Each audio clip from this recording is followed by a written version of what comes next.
And hello. This is Psychochronic, aka Psychorarity here, just chilling. And here we are with another episode of Rarity Talk. And what is Rarity Talk, that do you say? Rarity Talk is my little vlog or podcast or show, whatever you want to call it, that chronicles the Street Fighter community, the Canadian Street Fighter community, through my perspective. And here we are with episode 18, my history with Super Street Fighter 2 Turbo HD Remix. Psychochronic, aka Psychorarity, discusses my history with Super Street Fighter 2 Turbo HD Remix from 2008 to 2011. My history of playing this game within nearly 3 years, as if it was the main Street Fighter 2 game in the scene, and its various experiences to me in the fighting game community. The 18th episode of hopefully many, part Canadian history lesson, part time theater, part photo album, speaking about the Canadian Street Fighter community through my perspective. Not including this intro, I have 4 chapters to get through with this, and to celebrate this one, this is my 5th edition of Rarity Talks, my history with. So my history with a specific game, and here we are with the 5th game in that list, Super Street Fighter 2 Turbo HD Remix, after covering TVC, CVS2, Alpha 3, and Vampire Savior in past episodes. So, I hope you like what I do. Alright, let's get on to the next chapter of this episode.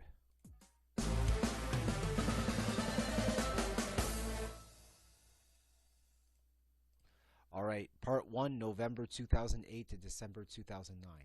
So at this time, I managed to get a cheap Xbox 360 to prepare for the upcoming SF4 era of the fighting game community, because when Street Fighter 4 came into the scene, it basically like revamped the entire scene. It was like another resurgence after all the years that we were in the dead era. STHD becomes the current standard for ST in the scene, as passports were difficult to make arcade perfect, along with majority of the scene not having access to arcade boards and setups. And the reason I have this playlist here is because this is every casual that I've ever hosted at Brett Cave 1 all the way up to 2011. It didn't matter what it is. I didn't mind hosting whatever. This was the place in the entire GTA or Toronto Street Fighter scene, whatever the fuck you want to call it, that has any level of constant ST activity, or basically any legacy game activity, mainly like Alpha 2 or Alpha 3, a bit of CVS 2. But yeah, this is the place where a lot of people, if you wanted to play your ST or your eventual STHD, all you just had to do is talk to me. That's all. I don't mind. Going into 2009, first year in the scene for this game, finally an updated classic with balance changes released on modern consoles, PS3 360, meaning easy accessibility without having to spend on arcade boards or play in the previous era equipment in PlayStation 2 or Dreamcast.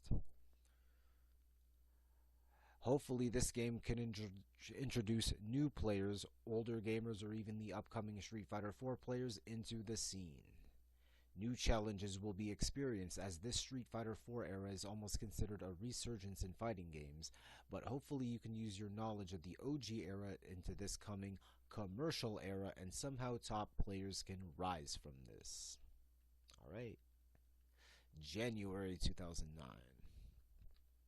First ever STHD tournament in the scene, at a poverty tournament of all places in G3 Evolution O Snap Fate Unlimited Codes Appreciation Night. So this is not once but twice I've covered this specific tournament in previous episodes. The G3 Evolution episode and my top 10 favorite events in Street Fighter. So for this one, second in HD Remix, only losing to Jamie WB. Also lost a 4 out of 7 pre-tournament money match beforehand, and it's a good thing that the money paid for Hamilton's gas fee for this, as RXS and Random Hero also came out. This is also the first ever STHD tournament in the history of the scene.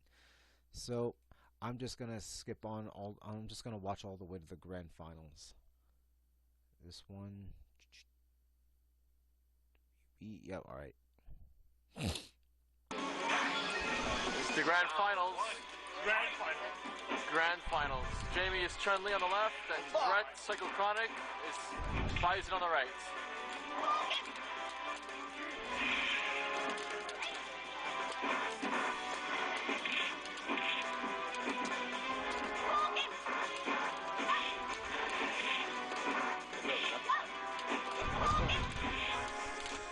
Ah, fucking throw.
One for Jamie.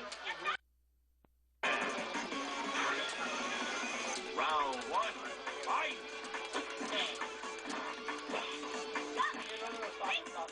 I'm playing Cammy like she's CBS 2. One for Jamie. I'm trying to cannon spike in between strings. Because Brett, Throw. Brett came from the 2 sets of 7. One set of 5. Whatever. Round 2, fight! More chances for...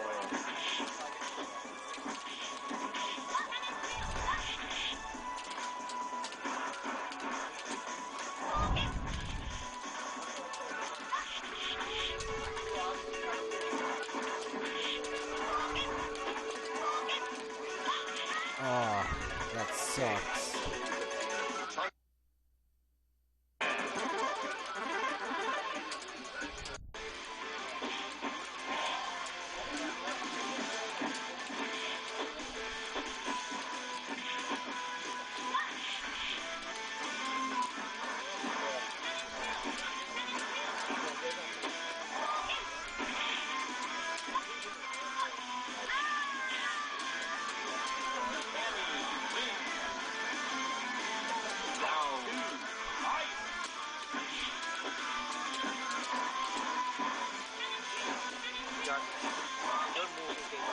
I know.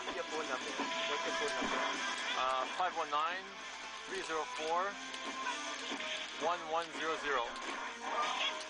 Alright, thanks. Awesome.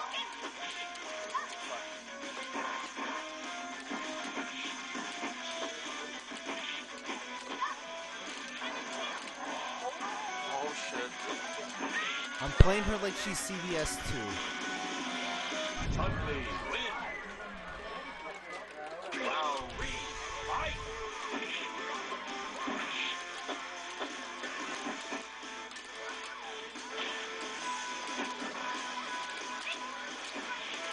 Finally. Okay.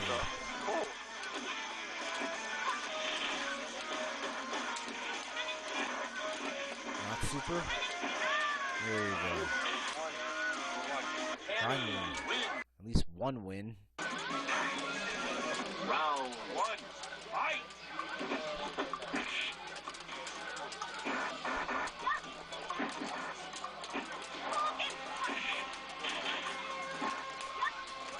Yeah, hooligan. Holy. Excellent touchdown. Round 2, fight!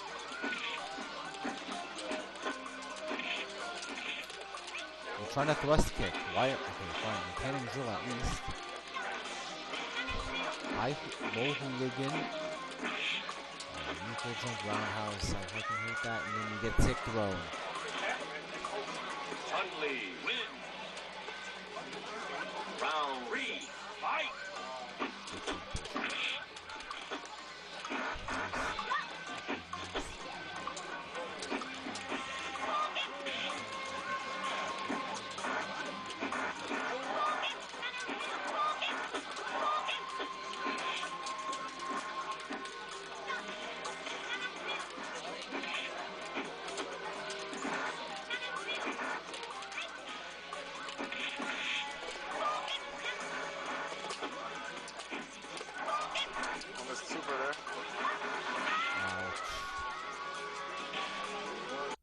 last match. Round one, fight!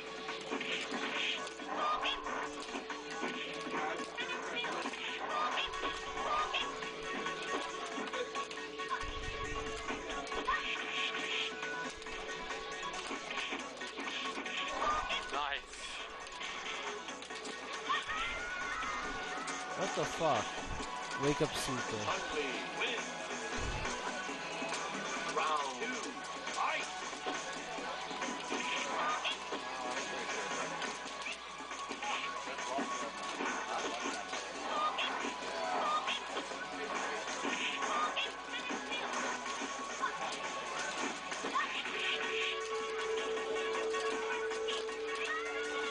GG's. Alright, GG's. Alright. So that was the first ever tournament in the history of the scene. It was done at a G3 Evolution event where we had Blaze Blue, Tatsunoko vs. Capcom, Fate Unlimited Codes, Arcana Heart, and a Naruto tournament. Alright. Still in January 2009, first appearance at Pones Gaming Center in Hamilton, Ontario, featuring an almost near-death experience due to icy roads and a vehicle swerved on a freeway ramp with no stopping and a very limited space to go through. So just put a long story short, me and Dogberry decided to go from Mississauga all the way to Hamilton, play some HD Remix casuals, but it was snowing as fuck. And it was very icy roads, and when we're going to get up to the freeway to Hamilton, you gotta go through a specific exit, and there was a car. It was like, I would say, swerved, not on its side, but like it wasn't like straight like you would see a regular car just going down the road. It was just on its side, by say, but not literally on its side, and you couldn't stop because the roads were so icy. So we had like almost like an inch, or else we would have crashed. So it's like you basically had to go through like it was almost like a Grand Theft Auto mission. So yeah, okay, and I have a playlist from there because you might as well fucking record. So these are just a bunch of first to fives: Dogberry, Jed, me, and our exes. Don't need to, showcase a bunch of casuals. All right. 19 players. Okay, we're still in January. Okay, 19 players for a little old and a little new at Pones, the final tournament in the scene before the introduction of Street Fighter 4 on console 2 weeks later. Akuma is not banned in this tournament. This I felt like, in terms of me personally, I felt like this was one of the worst tournaments I've ever performed in. Worst tournaments performance-wise, because like we're on PS3, we gotta play on fucking LCD monitors, and some of us have PS2 sticks with PC converters, and PS3 is driverless, and you have lag issues. That shit plays a fucking factor. And I felt like, yeah, this is gonna be a fucking issue to the Street Fighter 4 people, because obviously it affected the whole FGC. But like initially, when the entire FGC was adapting to this whole CRT to LCD, PS2 to PS3, yeah, we all struggled because of that, because you got lag issues, and as a result you have random fucking results. Alright, February 2009, 32 people for ANC Games with their second tournament, slowly integrating into the local scene. Great turnout, with a lot of new faces making their tournament debuts. A copy of Street Fighter 4 was awarded to the winner of each tournament in HD Remix and Third Strike. So I'll just put up the results here. Don't need to explain it. So at this time, ANC World was the new in the scene. They operated, a little game store a little north of Chinatown. But back then, yeah, I say a little north of Chinatown, but south of Bloor, if you want to say. It's more closer to Bloor than it is to Chinatown on Spadina. They had a space, University of Toronto Anime Club. They provided them the space, and yeah, this was the only specifically Toronto related activity when it came to the scene when Street Fighter 4 came in.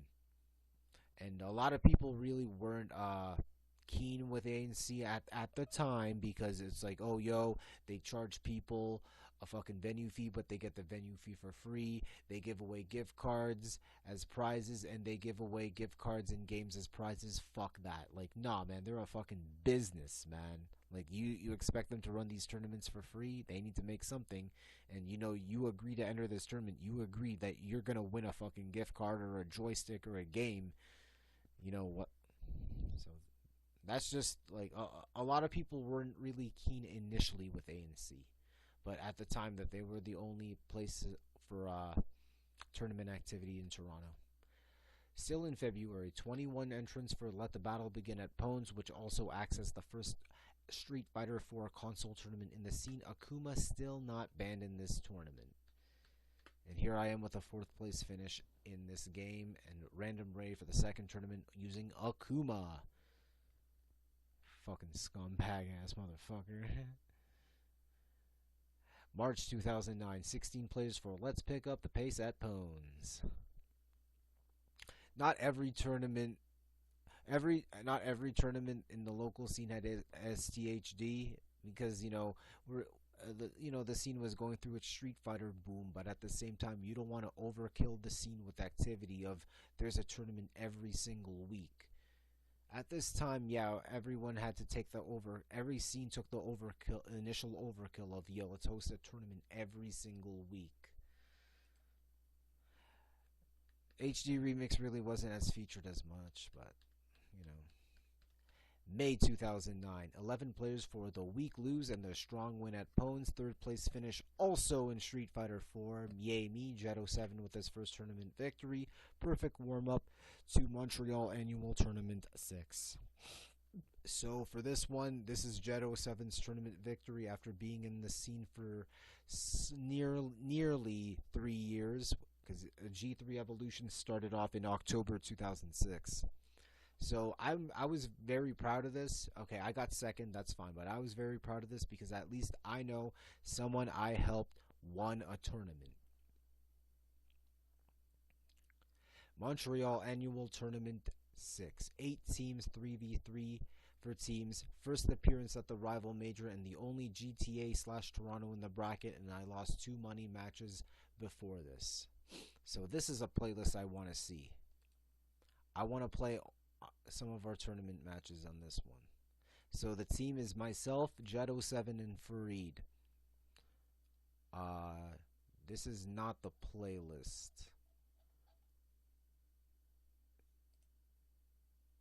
Are you sure it's this one? 519. Oh man, if I have to redo this fucking chapter, I am gonna get so fucking pissed off.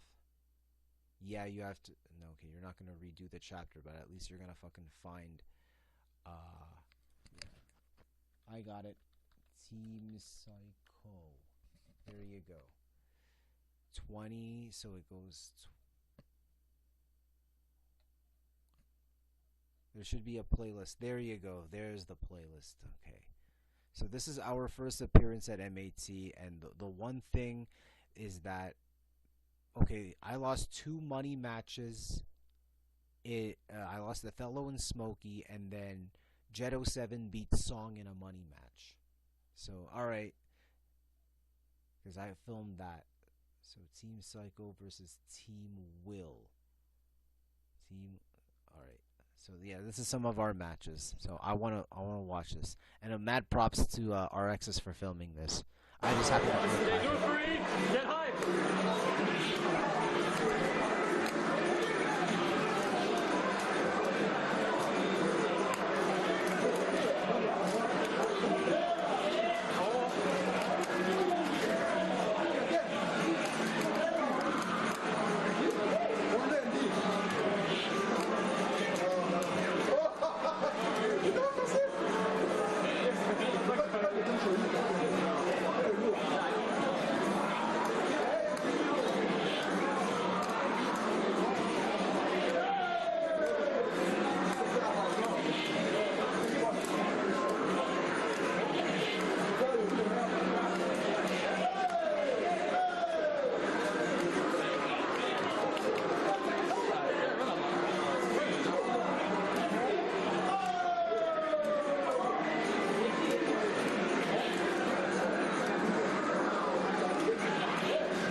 know there's more matches I want to feature here. So, okay, the last okay. So this is when Smokey's team beats us. And then okay, alright, I get it. So, alright. So it's the next batch of matches. So I'm gonna have a real break. So I'm gonna feature all these matches in this playlist to end this subsection of the M18 chapter.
shit.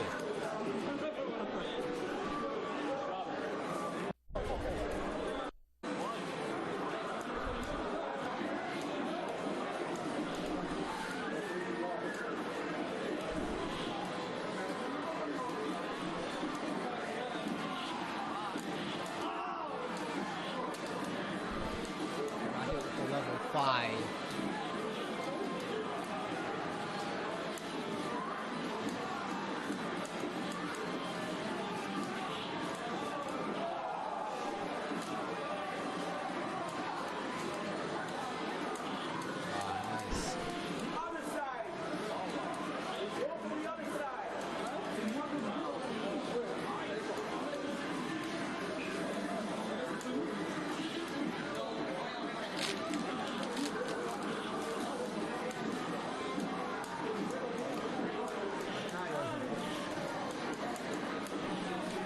Good shit.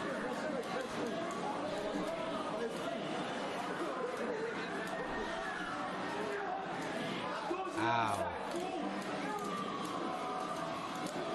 Oh.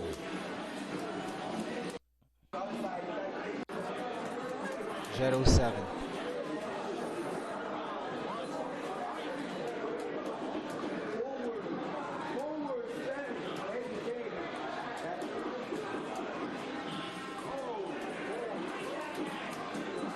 Three.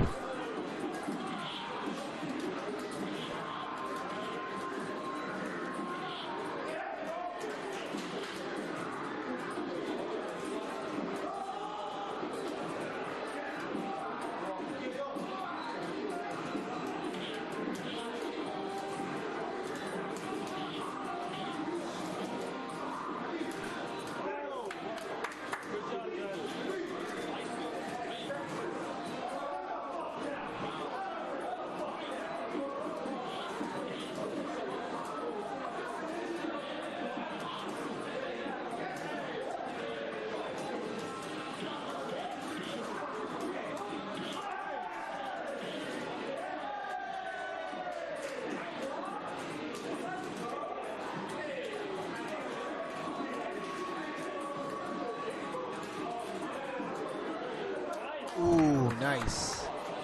They're clutched by Jet 07. Next is Team Smokey versus Team Psycho in the rematch. So this is losers finals.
Why turtle? Why turtle? Oh, Jet versus Corona.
block the throw. Super. Oh, at least throw. Alright, good shit. Smokey. This is Jet 07.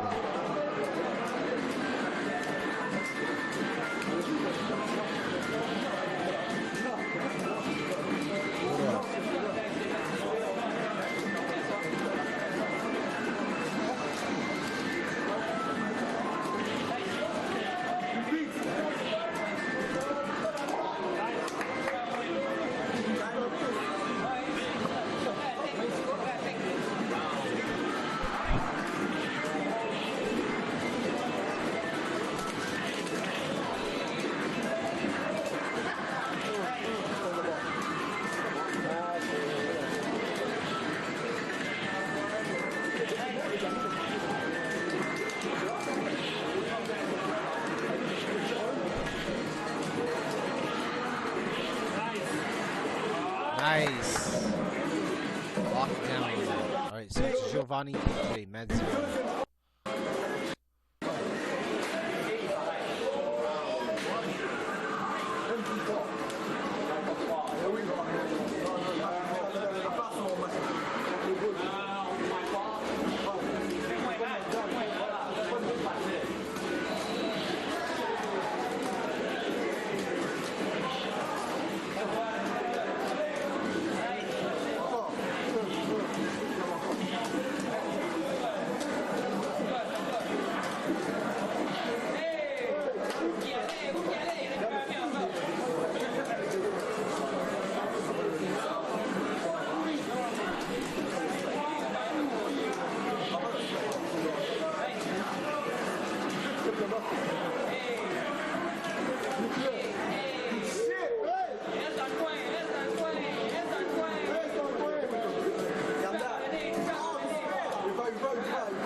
Reversal up there. Now you have me.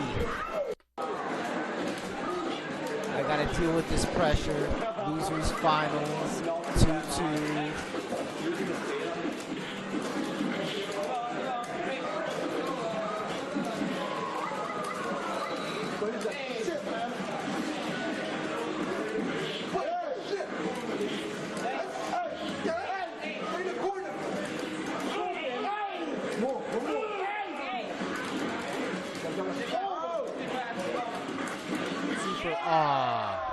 After the super within that block string. Match point.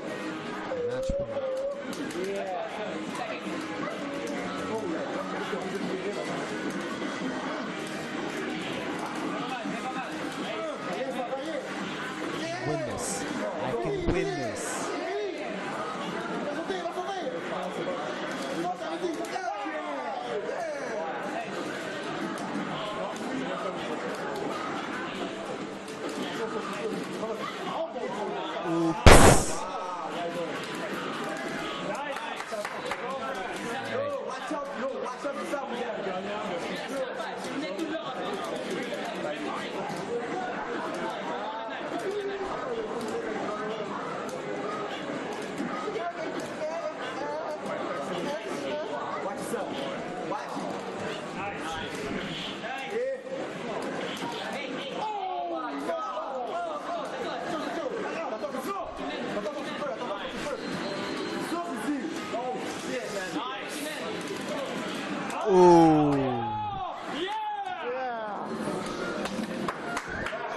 Oh, I just took all the room out. Alright, this is grand finals. Yeah, why the fuck not? It's only one set of grand finals, so let's add another 10 minutes to this.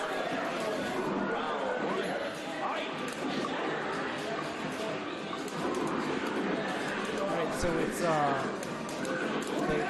grand finals team. It's Team Jimmy, so Jimmy Bones, Boxer, Bello, Honda, and Paulie and Blanca. And you're up against the GTA Toronto team.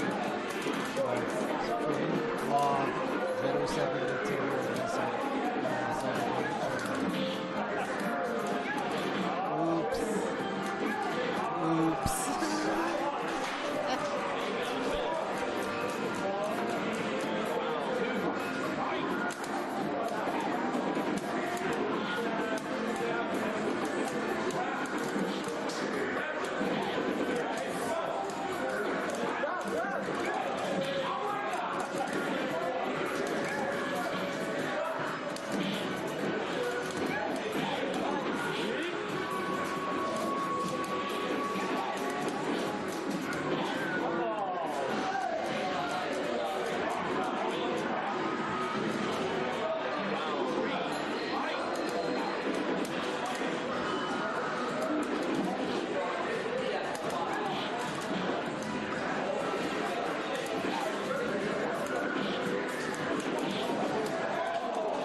No double KO.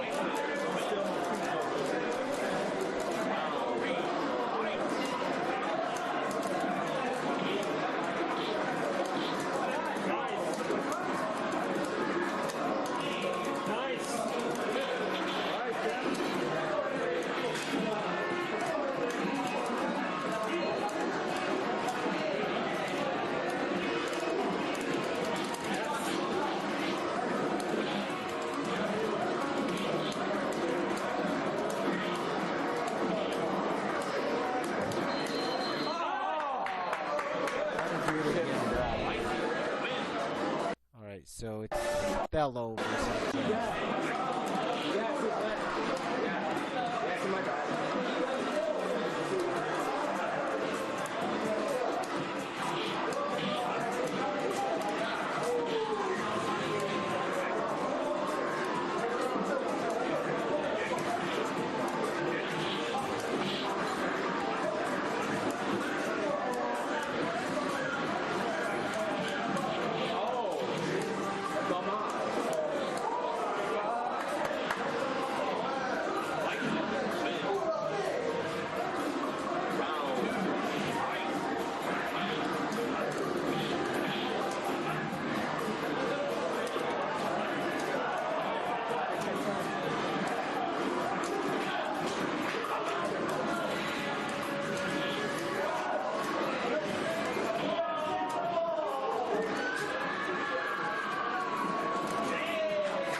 versus Othello.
I lose, it's over with. If I win, it's a grand finals reset.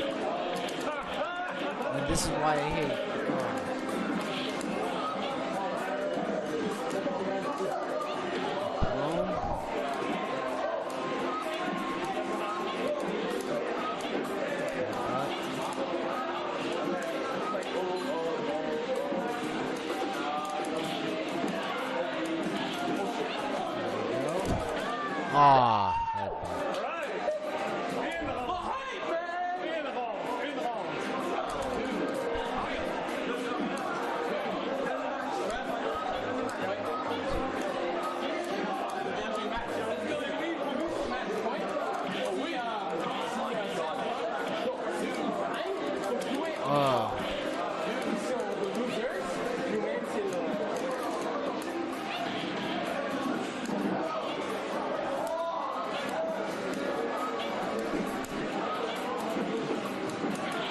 Ow, this is super. This is super. Ah, disappointment. Good shit. That was pretty good. That was pretty good for the first time in an actual grand finals at the rival major in teams. Yo, I'm fucking proud of that accomplishment. So that's good. All right, so that was teams. So when they did singles, we all voted for classic mode, and this is what you got. I didn't tape the grand finals of this one, but I thought that was a pretty good representation. Like, okay, 16 people, first ever appearance at M18, and I get 5th place, which is expected. You get 5th place at the T tournament. I think it's pretty obvious you can get 5th place at M18. June 2009. 9 players for road to victory at Pones, but played in classic mode instead, with Jet 07 basically killing out all of Hamilton. That's pretty good. Good shit. 7 teams, 3 versus 3 for fighting evolved at Sogo Bar. The first bar fights in Toronto FGC. Yes, Toronto FGC, because this is in collaboration with Toronto's Soul Calibur community, with the main draw being a $100 Marvel 2 money match between JS Master and Gurjay, and a 92-man bracket for Street Fighter 4, because this tournament got fucking overhyped. It was over advertised. It was on 8-Way Run, it was on GameFAQs, it was on GameSpot, it was on Shoryuken. It was not on Facebook because Facebook really wasn't integrated yet, because people still use forums, but it was a pretty big deal at the time, because almost every Street Fighter 4 tournament was going through some type of, bar fights, exhibition level money matches, whatever. So they managed to do a 3 versus 3 tournament, 7 teams for HD Remix, and it was a pretty fun tournament, Well, the one thing that pissed me off is, and everyone, it doesn't matter, HD Remix, Soul Calibur 4, Street Fighter 4, is because you had to sit down and you had to like tilt your neck all the way super up, which kind of fucking hurts. At the same time, you're playing on LCDs and you're playing on PS3s on top of using PC converters with your PS2 stick. You're bound to get lag issues no matter what. This is all, a bunch of random shit that went on in that era because of, the lag and shit. But it is what it is. Alright.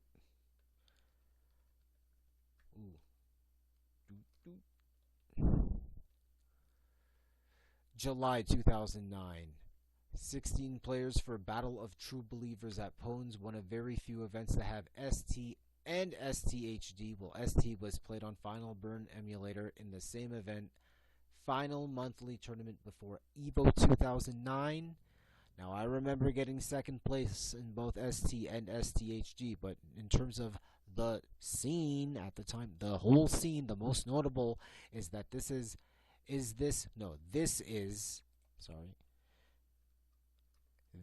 Mushtaba's first tournament for Street Fighter 4, overhyped by his squad for having a 91% win ratio on PSN. He mains Sagat, then comes in and just beats everyone free. So no one's ever heard of this kid. He's from Brampton, Ontario. He mains Sagat, but he plays on the DualShock 3 controller. He just basically comes in and just beats everyone free. It was ridiculous. Like, who the fuck is this? But in terms of the ST/STHD aspect, I happen to get 2nd in both tournaments. So this was a pretty good one. This was pretty good, A little bit of warm-up before Evolution 2009, so I figure why the fuck not. Unknown amount of players, assuming 16, for ANC Brawl for It All HD2, just under 24 hours for the previous tournament at Pones. Well, not for it. From the previous tournament at Pones, most notable for not only being the only tournament to run on dual console, PS3 plus 360, but young SF4 upcomer Mushtaba winning 2 Street Fighter 4 tournaments on the same weekend, with salty SF4 people saying that this kid had a win button. Your top 3, Dogberry, Gurjay, Psychochronic, which is pretty good. This tournament, okay, we're speaking of the timeline. So this tournament, in terms of Street Fighter 4, that, okay, I was pretty known that all the Toronto tournament activities were played at ANC, and they played on PS3, and they played on Samsung televisions, and it was laggy. For the first time ever, they actually did both PS3 and 360, and you are dealt with a fucking problem.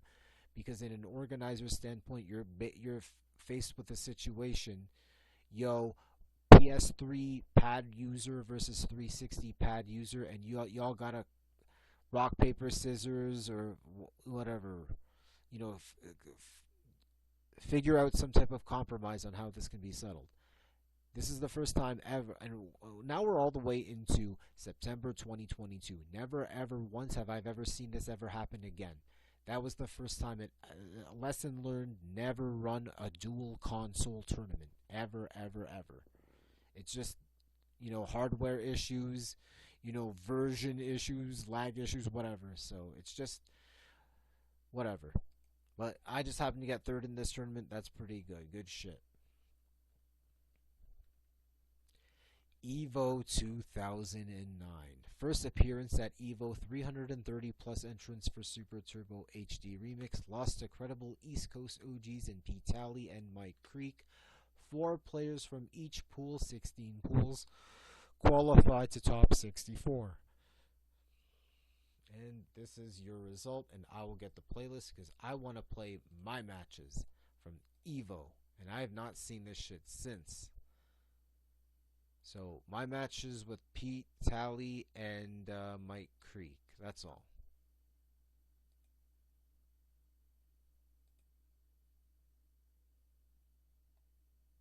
Action! Ready?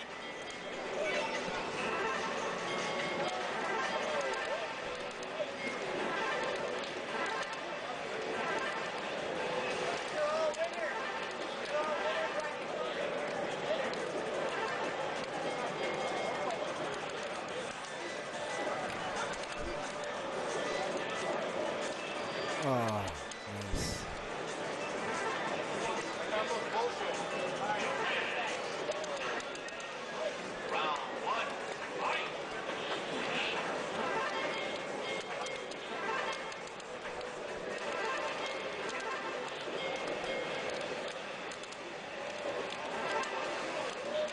I'm getting fucking... really? Alright. Next, okay, now I'm out of Chun-Li. We're using M. Bison on this one. On the big screen, we have Tiger versus Tommy Ron. Go, Tommy!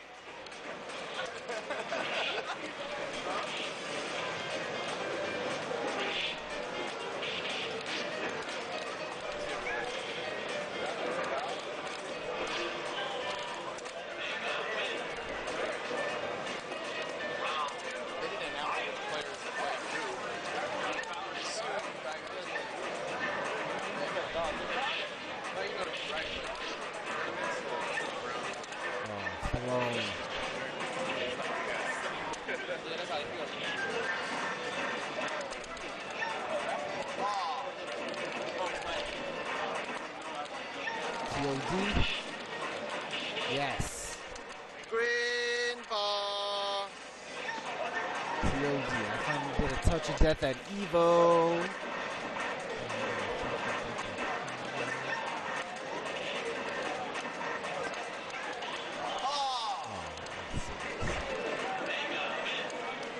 They didn't say which player was playing.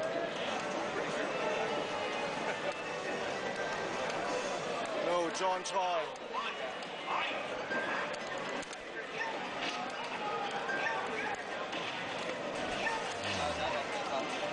Oh, that sucks. GG's. Alright, so my match, I want to get... Alright, so it's 3 out of 5. Alright, I'll just play this Me versus Mike Creek.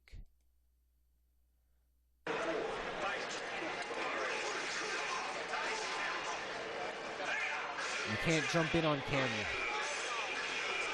So, you're basically facing like the first, aside from James Chen, like the OG Cammy of America, basically.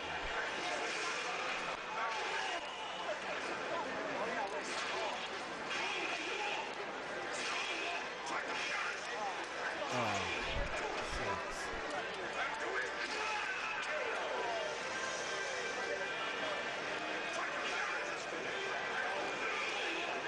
Fake slide to throw.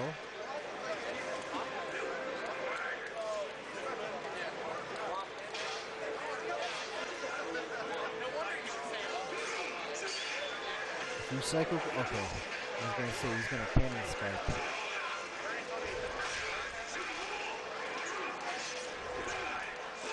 You can't jump in because he's gonna air throw you.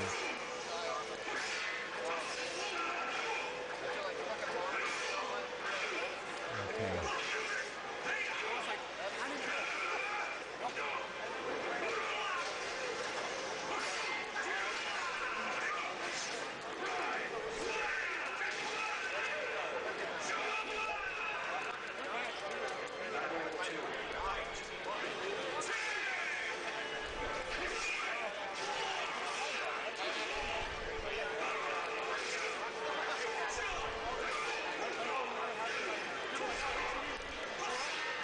It's supposed to be a roundhouse.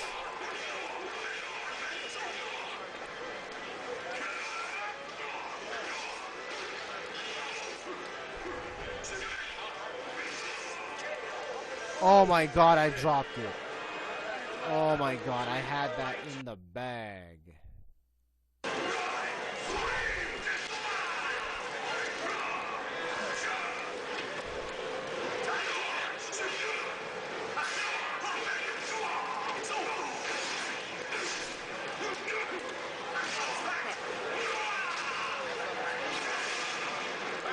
Nice.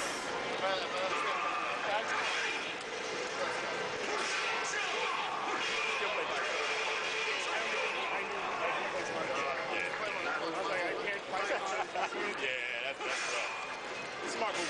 Yeah. You guys, I don't know if you guys ever friends with like these right bus Illinois now. I haven't talked to Chris. He's got him on his Facebook page. I know Chris has had a kid. He has 6 months. So I haven't talked to him. I've seen more of him outside. Okay. And then I haven't seen Omar ever. No. Oh, that sucks. Yeah. Yeah, but Chris, he looks good though. He's walking on the way down here. I had seen him once when he like weight, right? Like on the show. Yeah, Mike showed me some pictures on Facebook. I hear him. Yeah. He's exercising. He's getting married in October. I did. You said you knew.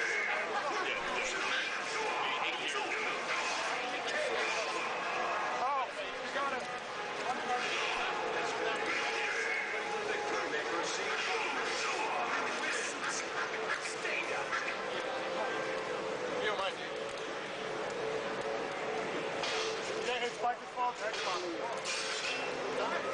Nice. There you So go. if you hold the guide button and you plug it in, it's PS3.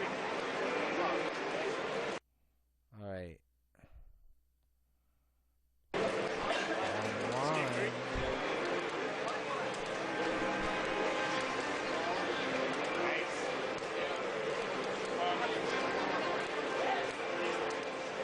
You guys can play it.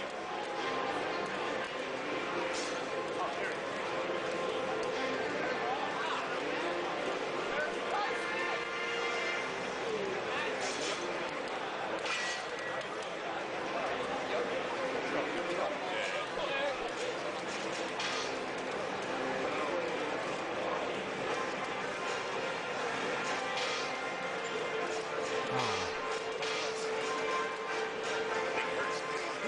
Yeah,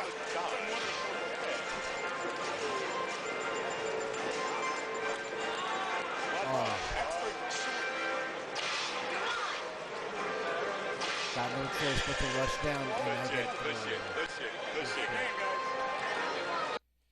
Alright, and that's my Evo 2009 run. Alright, so my bracket projection that if I was to make it out of pools, I would have to go through Graham Wolf's Road in order to get top 8, which includes Daigo. And in the end result, he got 4th. So, you know, you always play, you know, projection bracket, fantasy bracket, whatever, and it's like, okay, if I was to go all the way to fucking try to win Evo, I have to go through Graham Wolf's Road on that one. So it's like, oh, okay, shit ain't fucking easy. They also did a regional team versus 3 versus 3 team exhibition, originally 5 versus 5, and I was on Team International. So at the time, and I'm just going to put these names up there, and the possibility of who could have been on the team if there was replacements or make it a 5v5.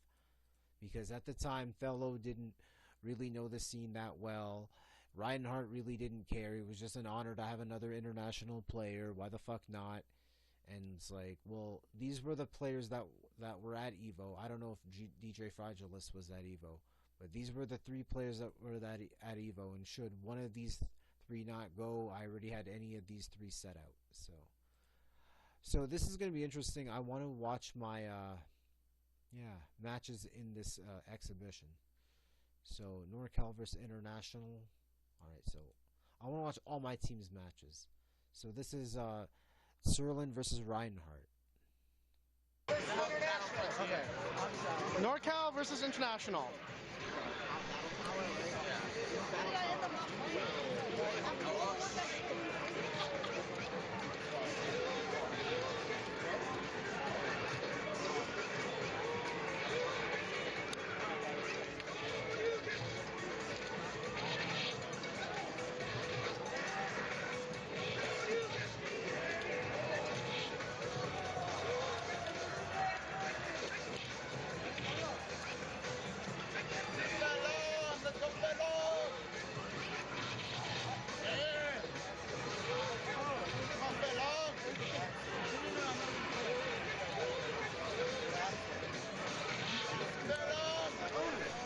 Nice.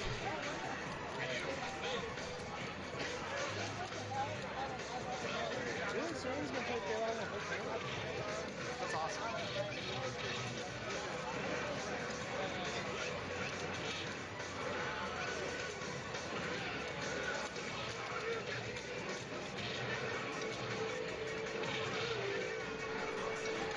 Good shit, Taylor. Good shit. Do it again. Go, Taylor. All right, Taylor.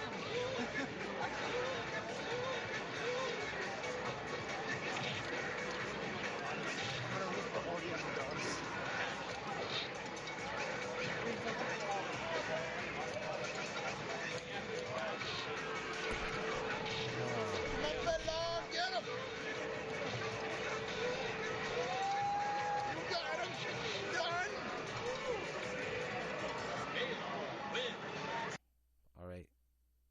Is this me or Thello versus David Serlin? Thello.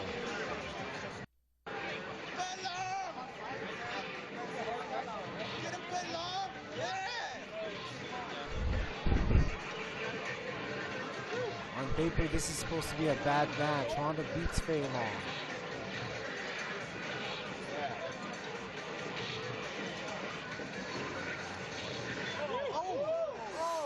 Ooh, that sucks.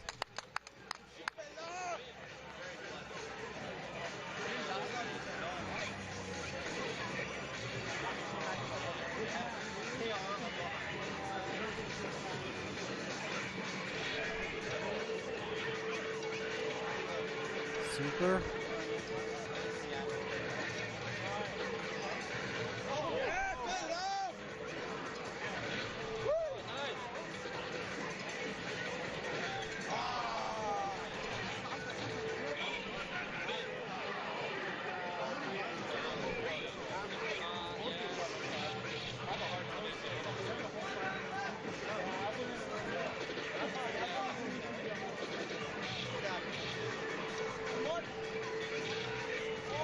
Nice. Reversal Ocho.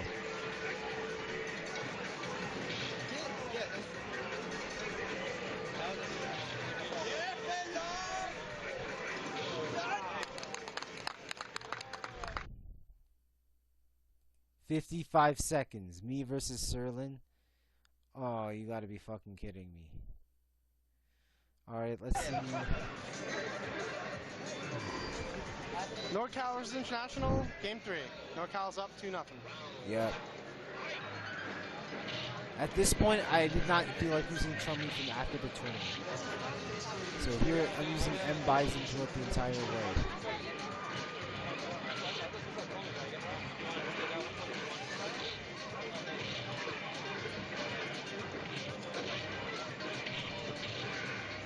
Trying to super, yo. Sucks. Trying to walk throw. Oh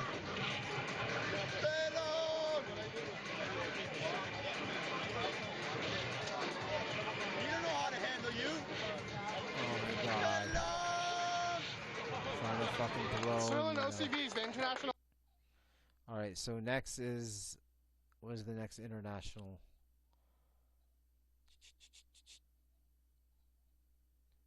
International versus Northwest. Alright. I'm going to feature just this set because I know we go 0-2, then why the fuck not? International versus Northwest, game 1.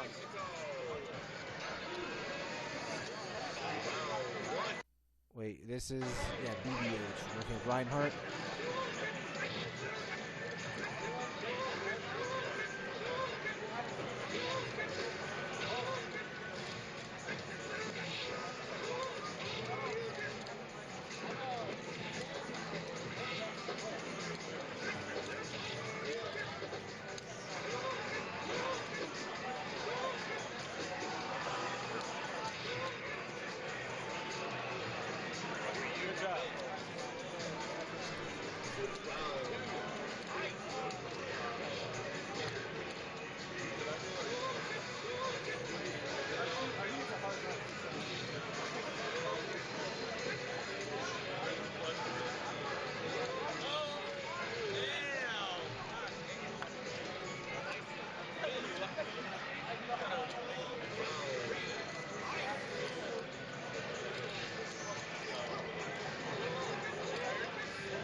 Northwest takes game 1. Alright, that's Northwest. And we gotta play the mirror match. International versus Northwest, I'm game 2. So I'm the green Northwest M. is up by Bison 1. on this one. Oh my god.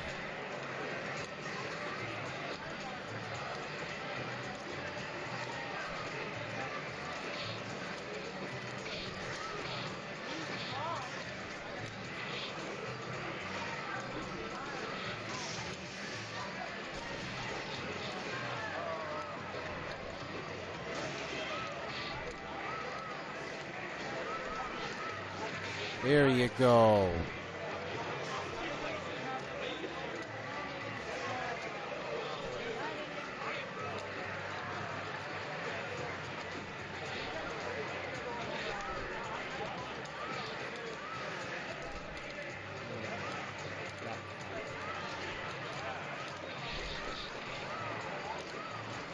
Almost a TOD.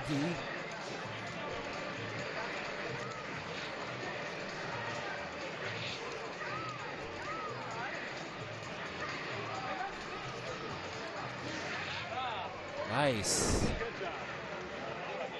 International takes game 2.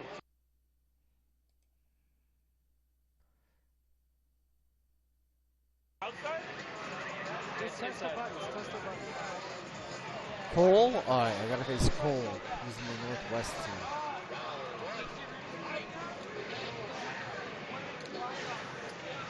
International versus Northwest. 2-1 International.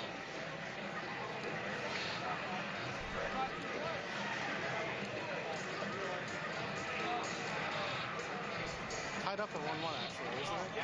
Nice. There you go. Me versus Jason Cole.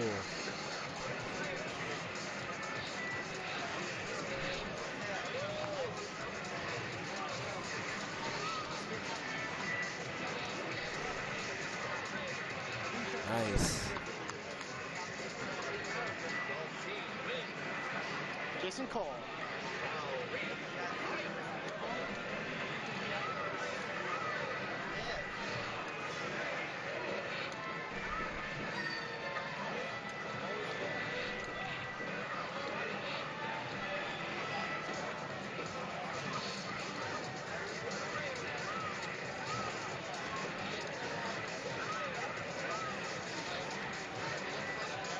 Super.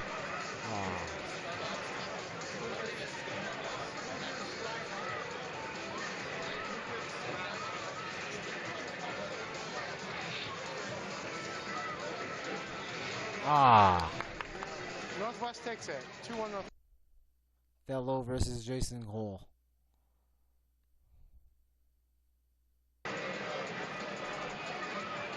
International versus Northwest. 2-1 Northwest right now.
Northwest takes it. Good shit. All right. And that's my Evo 2009 experience. All right. August 2009, the home major in TX that's considered a disaster as the bracket for Street Fighter 4 ran 6.5 hours late, shrinking your entrance from 110 to 65. Community made a vote on which version of ST to run, where STHD made the vote, but nobody wanting to enter, mainly due to stick issues, resulting in an ST tournament. Ran half a Dreamcast, half Final Burn, which produced the randomest and possible worst ST top 8 in the history of the scene, clearly showing me that ST is not welcome here. This is where I gave up helping running ST tournaments and continued on only as a player.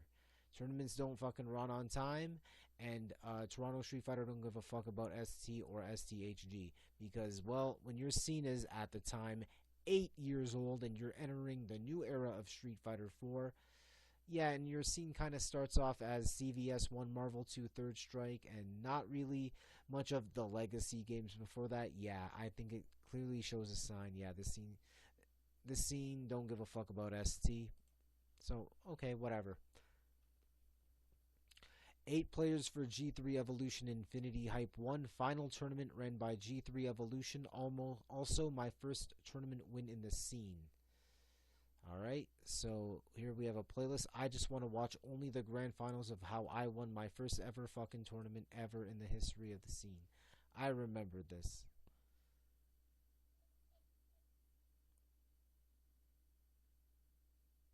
And yeah, we played, yeah, it was 2 out of 3. It was 2 out of 3 the whole time? Yeah, 2 out of 3. So just these 2 matches. You're missing your pills. A lot, like a lot. Jed using the E-Honda. I'm like, oh.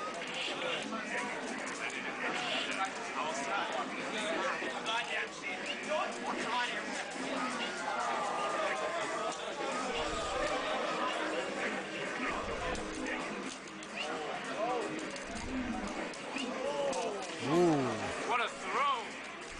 what a throw. Walk forward, press the punch. Done. Done. 2 out of 3.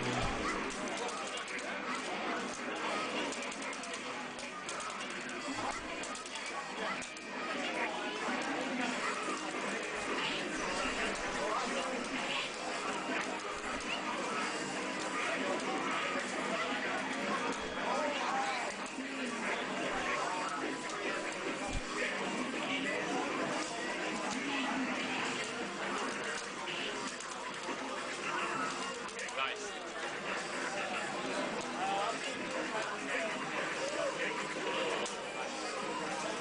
Oh shit!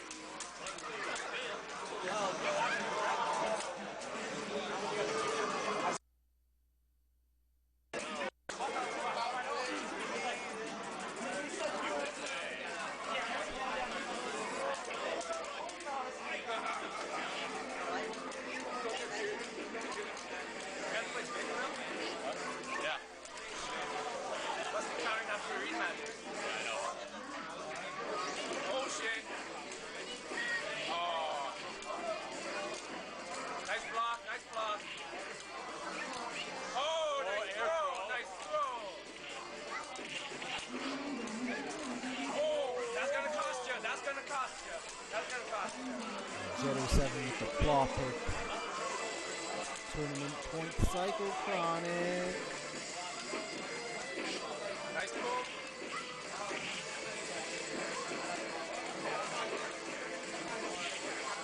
Shit. Oh, what a cross up. Bad recovery though.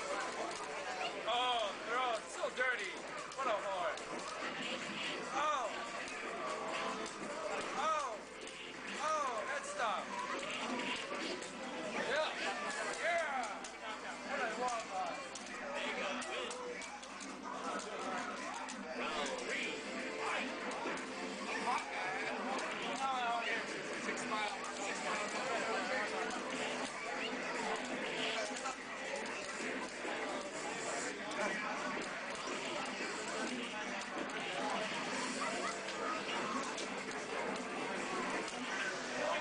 GG's. It's over. And it's over. Alright, and yeah. First ever tournament win. Pretty good. September 2009. 5 teams for 3 versus 3 for Sogo Bar Fights round 2. So this is your winning team. Your J. Furry Dogberry when they did the second bar fights. The second bar fights. They did 3 versions, so yeah. This is basically your aftermath. Slight resurgence in ST-related activity in this upcoming SF4 era, but nobody willing to bother and play the game in a long-term serious route. You'll enter at a local but not the home major. Nothing really notable in events outside November casuals. The game just had little to no activity as SF4 was slowly integrated into the scene. Not many people who's placed high in locals, caring about the game onto the next year. First time experiencing rivalry with Montreal after not traveling in the OG era clearly shows that we have long ways to go in order to be motivated and keep up with the rival scene. FGC is slowly adapting to Street Fighter 4, meaning in a hardware issue that we are cautious with what monitors and controller converters to use. Sorry, I spelled cautious wrong.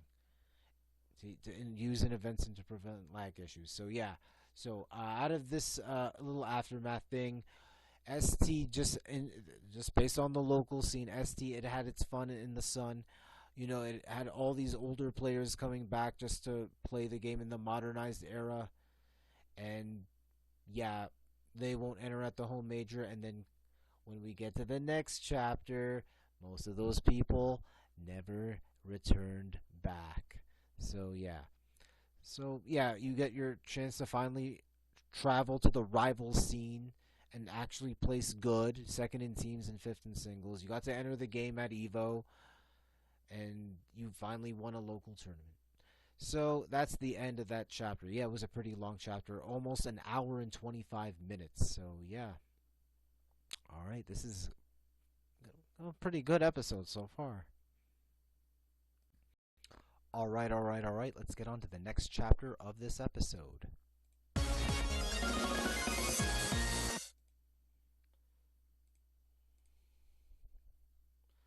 Part 2. Going into 2010, possible final year in the scene for this game. And I'm not just talking about Toronto locally, I'm talking about the general FGC. All the people who placed high in locals previously not coming back for this year. So basically, this game is dead.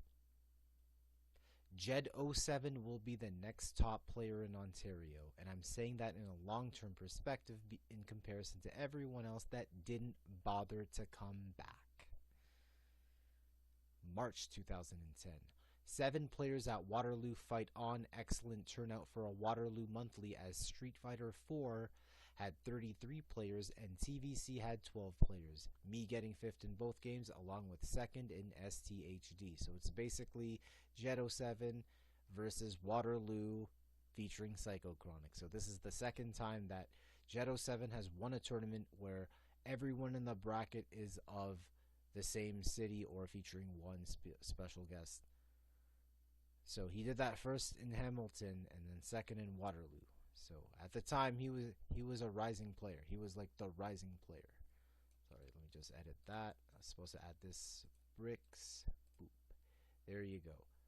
May 2010, Midwest Championships 2010. My first non-EVO US major. 49 players for this game where top 2 get EVO seeded. First opponent happens to be the guy who wins the whole damn tournament in Royal Flush, losing to your own training partner in Jed07 and Damned Eye. And this is your top 8. So this is one of the very few majors that has both ST, Arcade ST, and STHD. So STHD had 49 players where top 2 get EVO seeds, and it was done on the Saturday. With the Vanilla ST arcade board, it was done on the Shinji Gohan cabinet, where the control panels are basically retractable. You can switch out American setup for Japanese setup. That had 39 players and was done on the Friday, and I happened to lose to Roy Bizzle, and in order to make top 8, Alex Valle, because Alex Valle lost first round to Immortal Claw. So that I'm using that, motivation. Okay, I lost to a top Midwest player in Roy Bizzle, and I lost to the U.S. God in Alex Valle. And if I was to beat Valle, I'd be in top 8. Well, that didn't happen. So this one, you happen to get top 8. So I want to play specific matches. I want to play my match with Royal Flush, and then my match going into top 8. So with Royal Flush, he happens to be an Xbox Live warrior, and he happens to be in his second tournament ever, but first ever major, and he mains Xbox 360 pad. The problem is that this entire tournament is on PS3, so he's forced to use a Logitech DualShock clone pad, and then he happens to win the whole goddamn tournament. So I really want to watch it. How did your first opponent happens to win the whole fucking tournament? All right, Psychochronic on the left with Royal Flush on the right.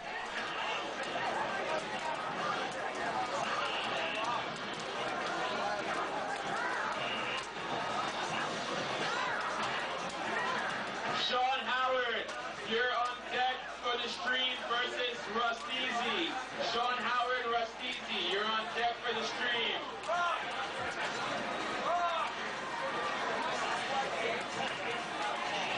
Blue 9, JM Cross, you guys are on station 7. Blue 9, JM Cross, station 7.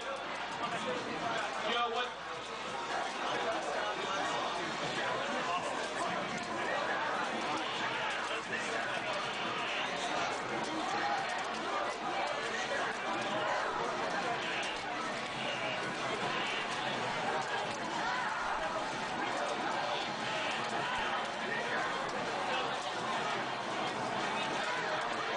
What open stations do we have for Street Fighter 4?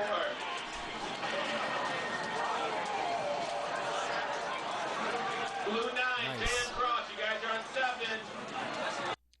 Now, how do I clutch this out? The match is frozen? Oh, hell no. Oh, that's Admiral Biatch on the mystery. Shadow Hado versus Admiral Biatch. That's on the mystery.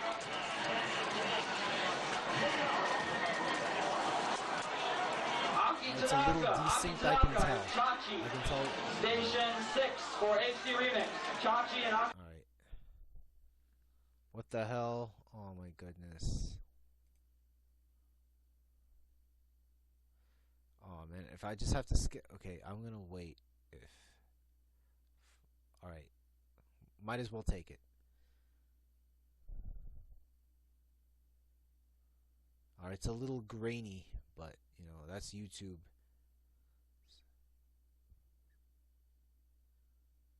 So I'm basically rushing him down after he's been rushing me down. I know it's silent. I'm trying not to jump. I know he's going to shore you. Alright. Tick throw. Sweep. Okay, good. Shoryuken. He's not tech throwing. Oh, okay. Reversal Shoryu. Ooh, super. He knows how to do crouch forward into super, to which he did. And then I just happened to clutch it out in the end. Alright. Now, 1-1. I got a bye, but this is my first opponent. Like, what the fuck? Kenshiro, you're on station 10 versus Shadow Duck. Kenshiro, Shadow Duck, station 10. Tekken on station 13, 1-3. We have Prodigy versus Hanma. Station 13, Prodigy versus Hanma. A kick, but I got the throw. On station 15. On station I had that 15, super stored while I was mashing FBI versus strong. The Hammer. FBI versus the Hammer on station 15.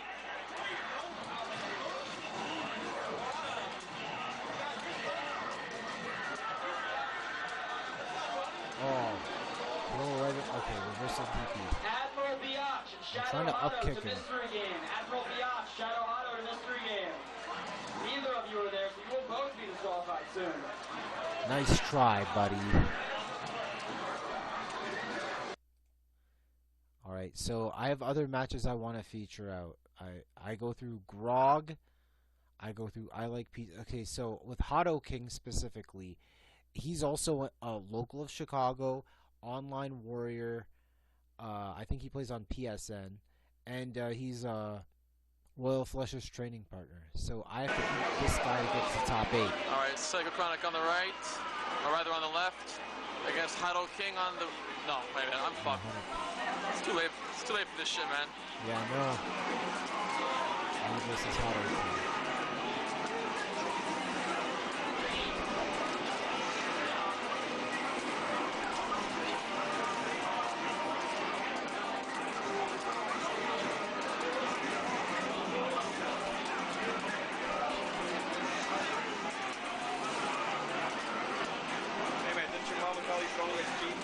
I know, man. Throwing is so cheap.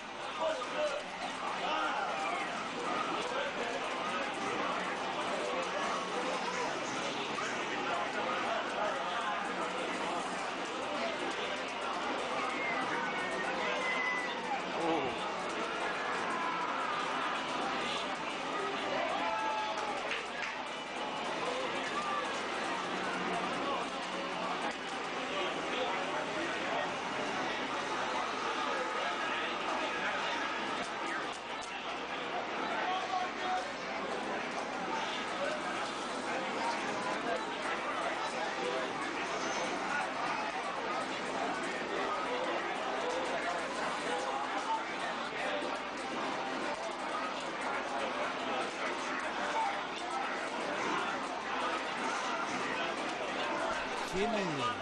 Wow, I was a shimmy monster. I'm afraid to jump, but I was also a super spam monster too. I'm trying to keep Ryu at bay. There's a fake fireball. I'm trying to run. I don't know if I want to run out the clock. One hit. 10. 9. Okay, good. Got him with the lightning legs. Day Trick and Immortal. Day Trick and Cheeseface Immortal. HDR. 1-0. Back this way. He's coming. On 19.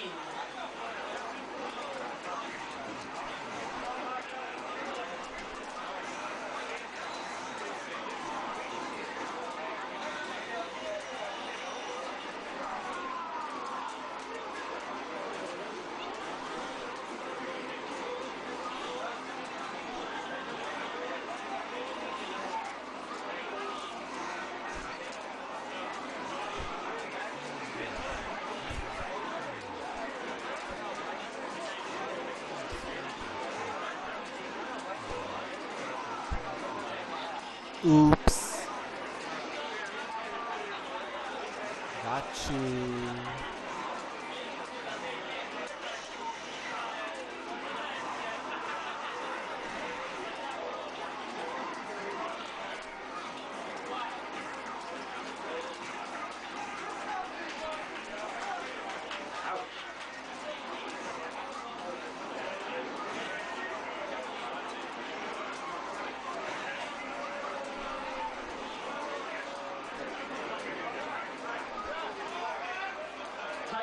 And Yoshi, you're on the stream for HDR now.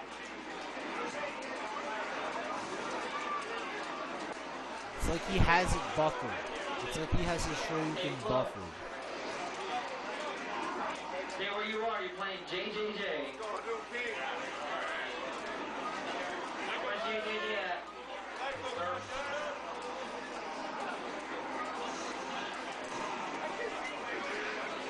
Yo, JJJ and Flo.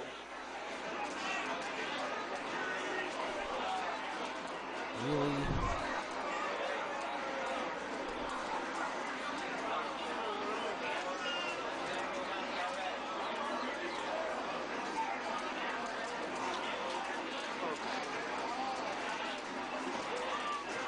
Nice. Alright, winner of this goes to top 8. And I'm going to play that match after that one. Winner of this goes to top 8. 4. Hey guys on station 4. We got a tournament coming.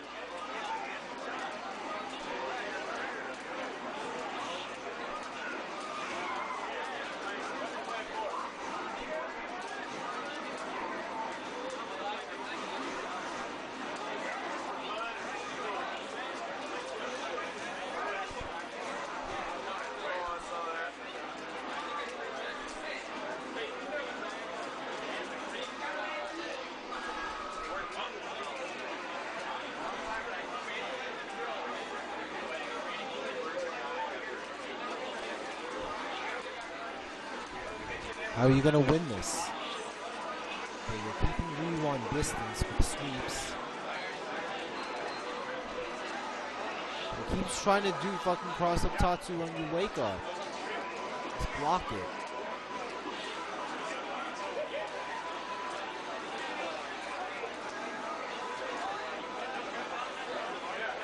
Don't over sweep because I know he's going to sweep. You might as well super first. See, I knew if I fucking sweep and super. I fucking knew it. You're gonna clutch this.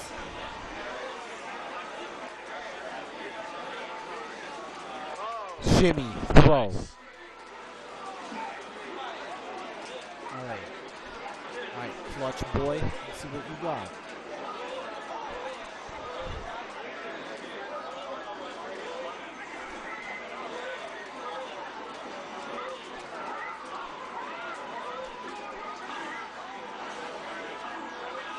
Keeping distance, and I know he's gonna.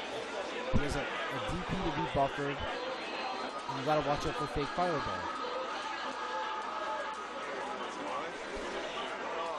fucking, yeah. You're gonna abuse the fucking fake fireball. You're gonna get okay, there you go. Now you have fucking Shoryuken. Amazing on how he can do fucking short into super. Amazing. So I can tell, like, okay, obviously this guy trains with Royal Flush. Timeout. 3. There you go, by 1 second. Who's my next match in top 8? Here we go. Damn we Guy. got Psychochronic on the left versus Damn Die on the right. Top 8. This is hard. This is losers round 7. Yeah, losers round 7. You gotta beat 6 opponents, bitch. This is hard. So many lost. Already met.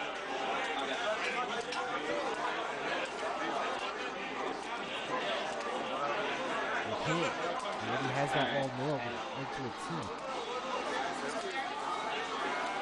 He's gonna super. Don't go anywhere. What are you doing? Take away. Alright, we now have Oh, nice. Holy shit. Sprints versus Reversal Wolf Pro. DP. I was gonna super, it was still lost. So he had that fucking time correctly. Now he's rushing me down.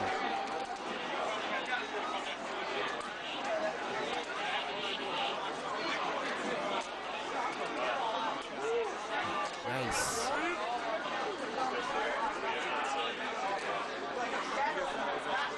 Everyone here made top 8 for a fucking reason.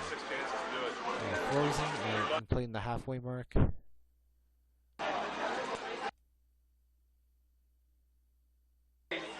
Alright, there you go. $20. Humbug needs $20.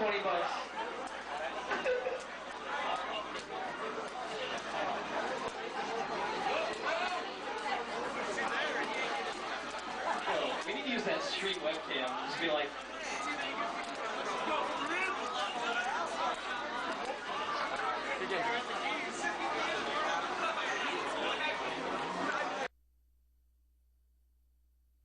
Alright, whatever. If the sound went out, the sound went out. It's okay.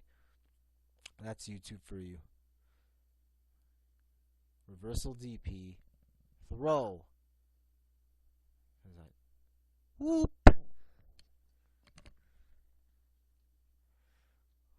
Alright. Next round. Round 3. Yes, fake fireball. Like, you gotta understand that out of this top 8, 5 of these players main Ryu, so it's basically like Shoto Army in this one, in this tournament.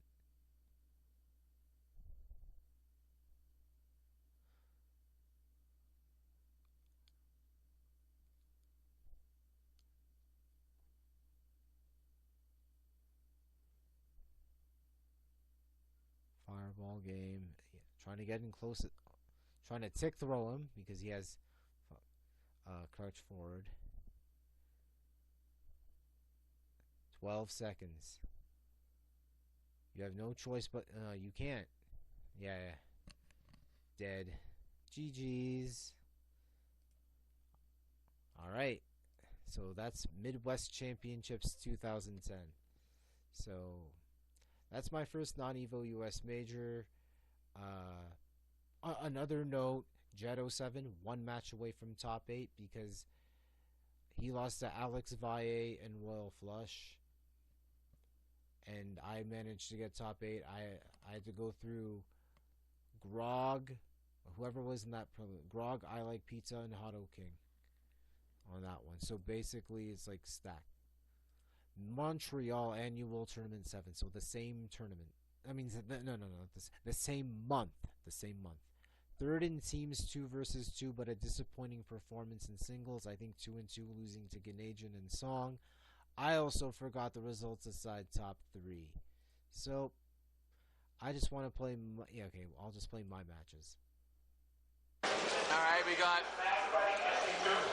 HDR singles in match 7. On the left is Song using Balrog. On the right is Psychochronic using Chun-Li.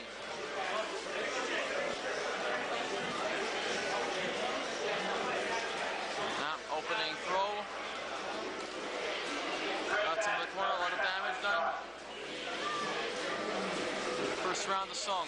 Yeah, first round.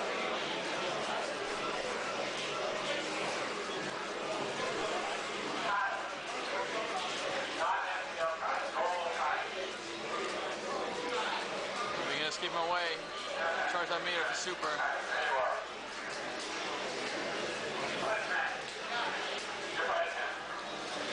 Oh, wake up super. Very aggressive, very dangerous, very risky, jumping around. Oh, Oh, final. very Mental lucky jump cartwheel. rounds. Very lucky. Very close round right there.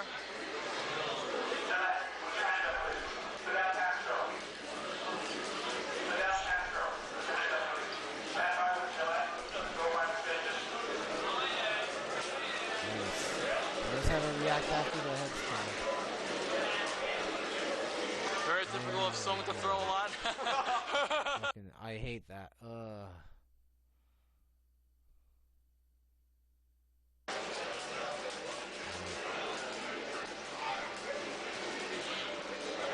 Ooh, turn punch, very high damage. Oh man, just throw him in the corner. Block normally. Very tricky to block that cartwheel. Oh, very nice read. Oh, sub super. Oh, There gets you to the go. cross, whips the ground attack and throws. Yep. Is there a cover on the back? Oh, right.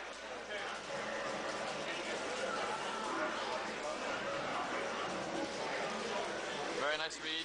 Very, very good read on Brett's part. Cartwheel loop. Doesn't work, gets thrown. Fireball away. Tries to jump out. Oh, Brett reads the throw. High damage. Ah, He eats a super. he's a super. Yeah. I think that's Vince's stick. RXS. I'm pretty sure it's his actually. Has him in the corner. Throws. Gets thrown back. Cross up. Doesn't get the full combo. Goes to few fireballs. Charge meter. Jumps in. Wake up super. Doesn't fall for it again. And then I Oh, get doesn't sack fall for the thrown throw as well. into super. And super for Yeah, the good finish. shit. Song takes it. And takes it. Good shit. Do I have any more matches? SA2? Okay, I'll play the SA2 match. Alright, we got SA2 using Guile versus Psychochronic using Chun-Li. Psychochronic is well experienced in this match as he's been kicking my ass for years. Half screen flash kick. Rudimentary Guile. Sonic Boom. Flash kick. Will it be effective against the cheapness that is Chun-Li? Blocks up, throws. Whoa, that doesn't work that time. Overhead. Oh, but super stops the overhead. Yep, super stops it. First You're round goes still to on Psychochronic. standing animation while Referee you're on Brett Cave. overhead, which is ridiculous. Opening fireball. Stay fucking free. Charging the meter. Looking for that moment to jump in. Gets in close. Tries to jump in again and then cross up, but flash kick stops that. Brett attempting to rush down this Guile. Walks behind, throws. Very effective. Chun-Li is quick enough to do that. Let's see a half screen flash kick again. Rudimentary throw loop.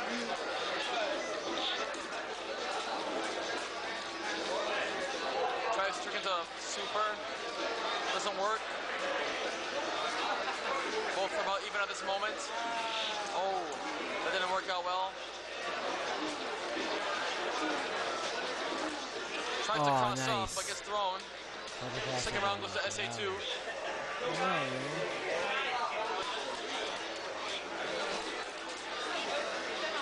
Brett jumps back, throws a few fireballs, charges a meter.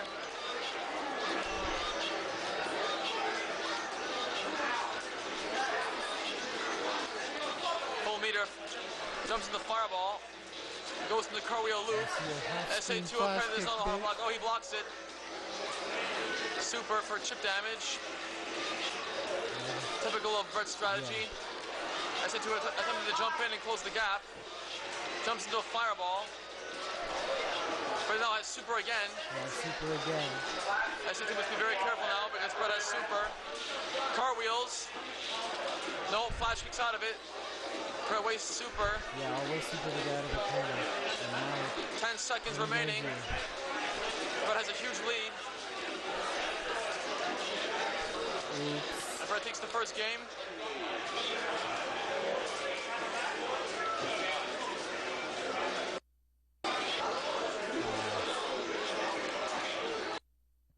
He's on a fireball.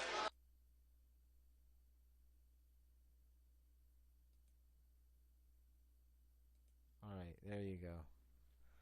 So I'll just watch this match and end this part of the section.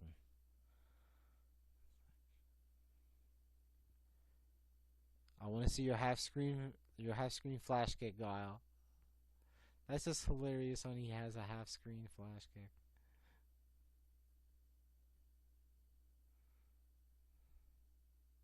Why am I'm not I know if I jump in he's gonna flash kick, but if I do try to jump in and fake cross up, he has a throw ready. Round 2. I'm fireballing, just keeping Guile at bay. Oh, that's so nice. But I'm gonna wake up flash kick. Oh shit, he did flash kick. Super through fireball and I get an up kick. And missed cross up and then the jump forward trades with a flash kick, and I know he tried to do half screen flash kick. Round 3, alright, finally.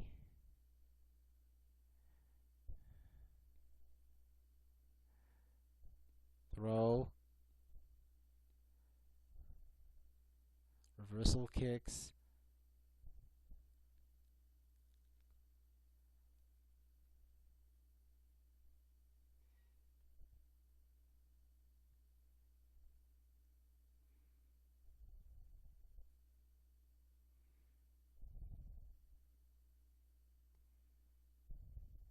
Alright. 30 seconds left. I'm trying to build meat. Oh, but I'm just going to tick throw you anyway. Alright. And yeah, so third in teams 2 versus 2, not even recorded, but it just, yeah. Alright. July 2010, Evo 2010. Second appearance at Evo, 270 plus entrance for HD, SCHD. Lost to credible OGs in John Choi, first round in Evo seeded, and Kuni Fanata. 4 players from each pool, 16 pools to qualify to top 64. Notable players in your pool include the 2 players that beat you in the previous Evo in Pete Talley and Mike Creek. David Serlin is in your side of the bracket, while Snake Eyes, the eventual Evo champion, is on the opposite side of the bracket. So, this is your top 8, and yeah, good thing. So I want to only play my, I want to play my John Choi match first. So this is my first round. The guy who got second the previous year.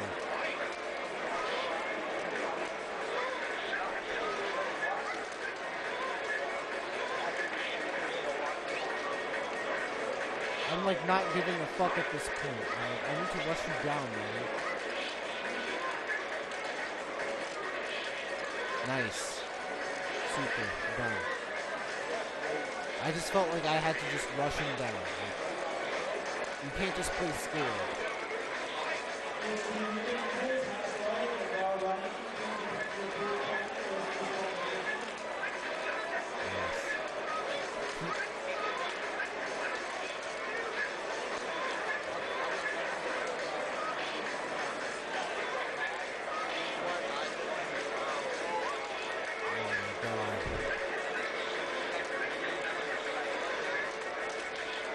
Jump in. It's very hard. It's very hard. He already has control of the match already. Next match.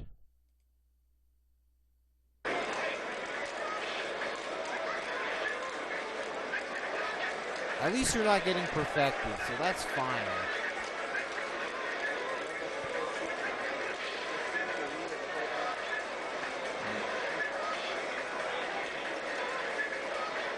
He's gonna super. He's gonna super. Yeah, he has fake fireball.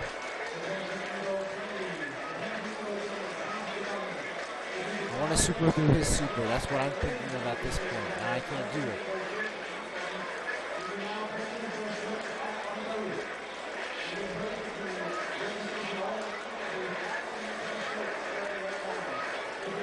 Nice. Very close. Very close.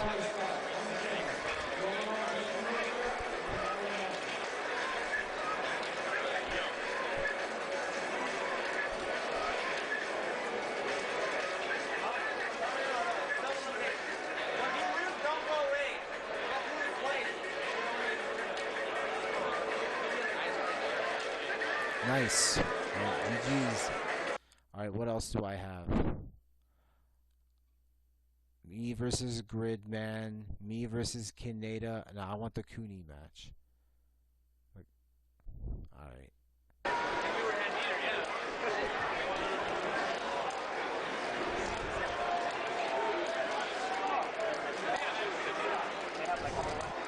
So you're facing basically like the Japanese OG hyper fighting legend.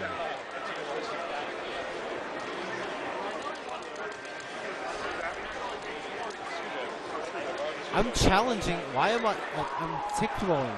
It's like, wow. Why are you challenging? That's balls. Very original tactic. It's like shoot better one. Right. That's all.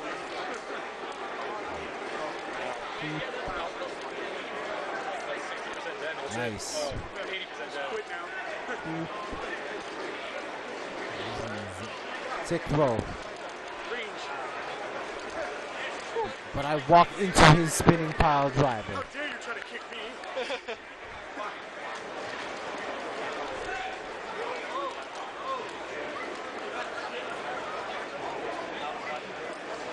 Kicks.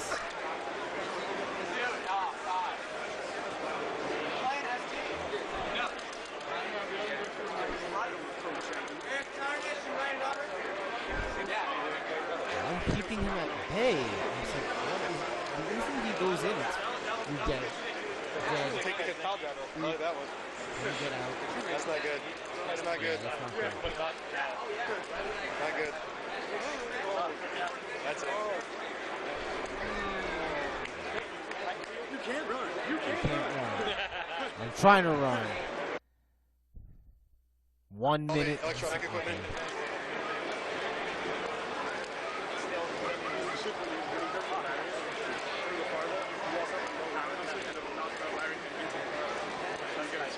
He has it ready, like a sack throw.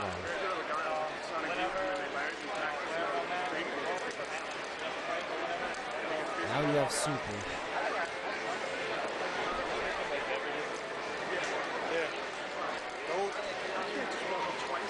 Reversal. But I think, hey, I had the balls to tick throw him twice. I don't give a fuck. I knew if I was gonna super, he's gonna respond with the lariat, and lariat beats my super. I'm gonna tick throw you. Okay, I know he's gonna do that. The SPD beat, and that's fine.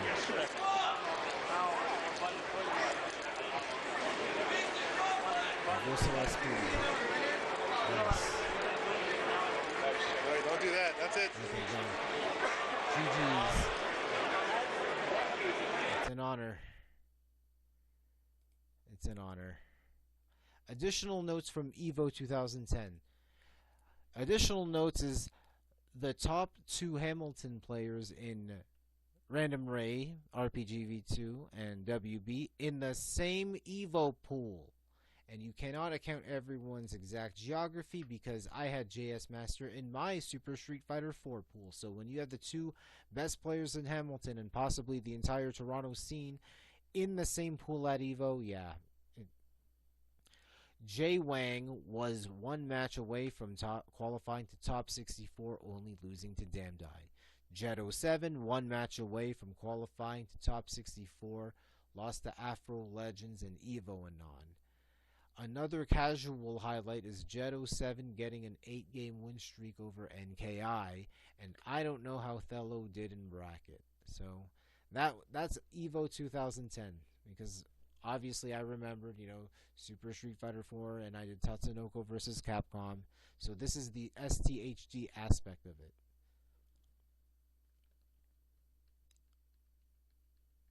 August 2010, the home major in T11, where the main draw is 110 plus players for Super Street Fighter 4.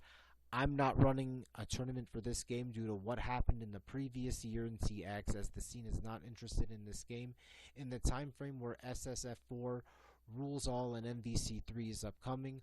Only legacy game to be played is Third Strike Teams 3 versus 3. So what I'm saying here is that when Super Street Fighter 4 came in, so now we're in August 2010. When this is the start of the period where almost all the games of the past start not to get played. You basically abandon all those other games, so which will be explained later on in the end, which can be explained later on. So this is the home major, and it's like, well, I'm not gonna run a tournament for this. You already have Third Strike. What else do you have aside from Super Street Fighter 4? You have Guilty Gear and BlazBlue and Tekken. Alright.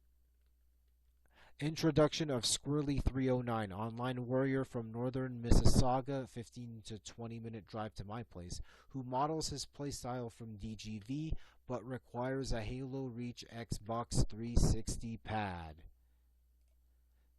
So I have a set 13 matches. I'm just gonna go through the last 3 of an online warrior who happens to live in the same city as I do, and we're gonna go to the next section. Round 1, fight! I just want to play the only 3 matches. Doesn't tech throws.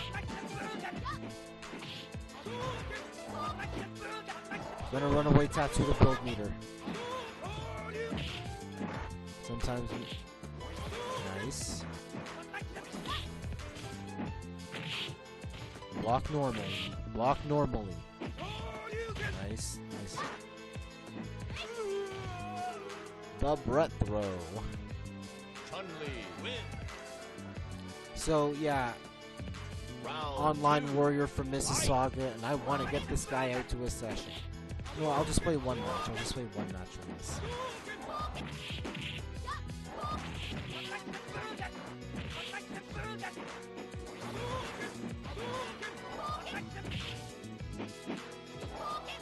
Runaway Tatsu.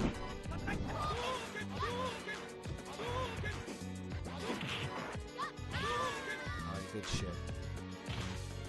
Round 3, fight!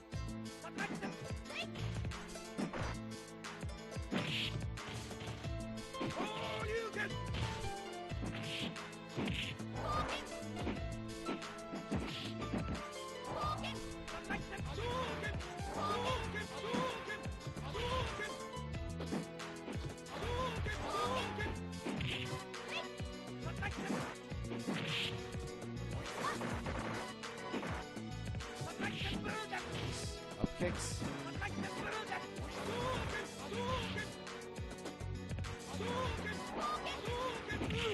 Nice.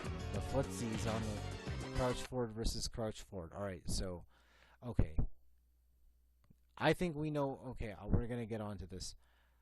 October 2010, Squirrely309 gets the invite to Brett Cave 1 for his first offline casual, and he gets bodied so bad that he never came back and only wants to play online. So yeah, it should say online on this. Only wants to play online. Prime example of online warriors getting their tendencies exposed offline. So I'm going to play a few matches of this. So I have a thing where, and I've explained this in a previous episode, I think it was the G3 episode, where when I run casuals, when it comes to casuals in Mississauga, actually, when it comes to that, it's private invite only because, back then the Mississauga scene was so fucking cliquish and it was very unwelcoming and blah, blah, blah, blah, blah, whatever. I wasn't part of that stupid GTA SF Saga Crew Saga Click bullshit. So when it came to my casuals, here's my thing. I don't mind inviting, a total stranger from, be it a forum lurker or an Xbox Live warrior. Sorry, but stream monsters don't exist at this time. So, a forum lurker or an Xbox Live warrior, obviously they're casuals. And if you want to say you want to get better, I'll give you an invite to my place. We'll play whatever the fuck games that you play, and I'll gather whatever players of the specific games that play said games, and we'll all play casuals offline. My thing is, if you are given an invite, and my casuals are designed to help people prepare themselves for events. So, but in the case of this game, STHD, the game's pretty dead, and like the only way to play is basically my house with these specific amount of players.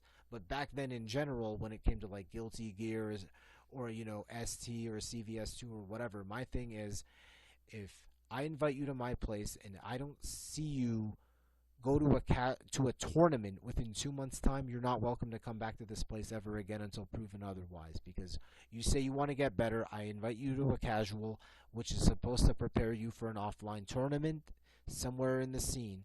And in the case of STHD, the game is dead. So when it came to Squirrely, I invited him. We exchanged MSN Messenger and we talked it over. And I had players. Let's see. Let me just stretch this out. Sorry about that. Various players in the local scene. So basically, Fareed, Jed, Dogberry, and even my own my roommate, who very rarely even goes to tournaments or whatever, Gibson, show up. So this guy shows up.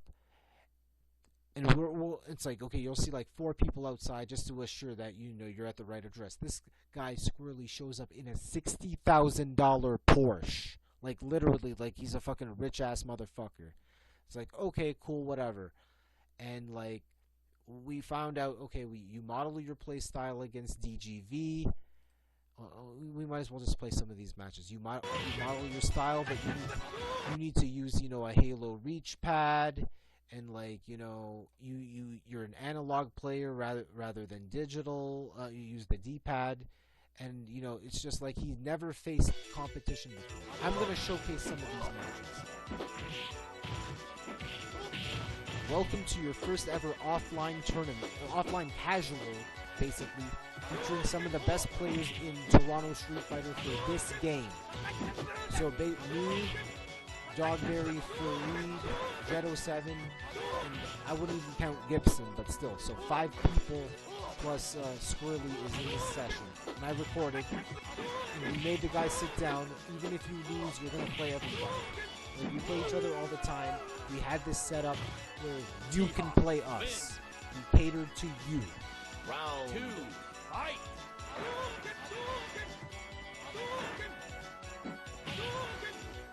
So this is Fareed's T-Hawk. I want to feature at least one of each person. I don't want to showcase all of Squirrely's matches.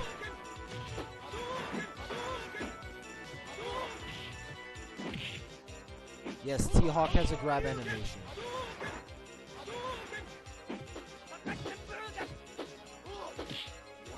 Nice. Ryu wins. Round 3, fight! He's doing that to build meter.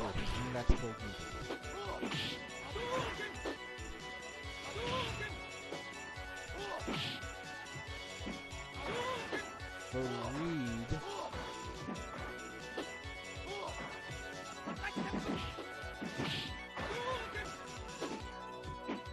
He's trying to do 720 with 360. Okay, nice. Nice. Good shit. Alright, so that's Fareed's Troll T-Hawk. So, this is, okay, I want Jed's E-Honda.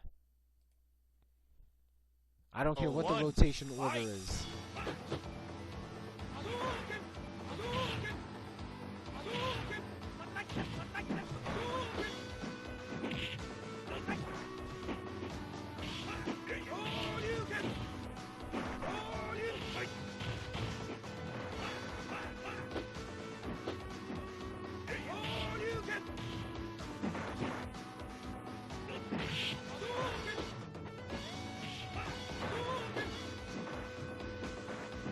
Ocho.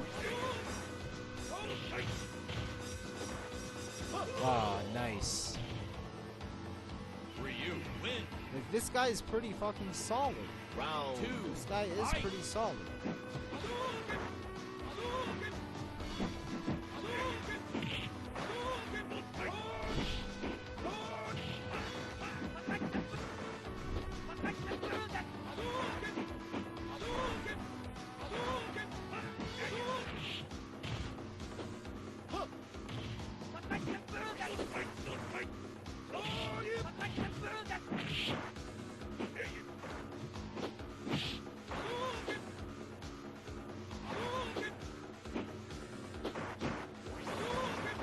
Nice. How he can just do fucking short to super.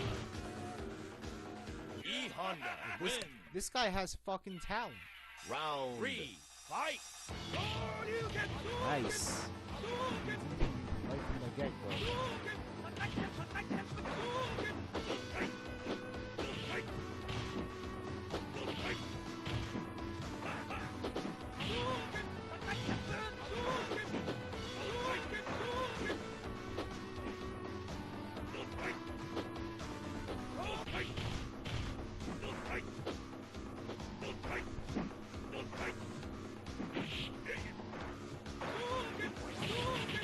Damn it.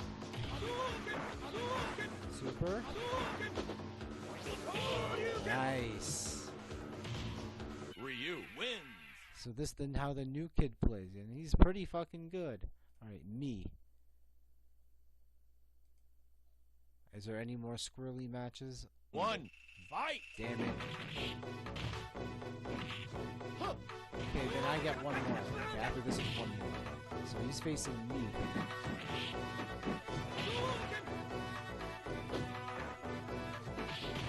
Because there's a lot of shit that was not recorded. I wanted to feature best belts. Bison win. Round 2. Fight.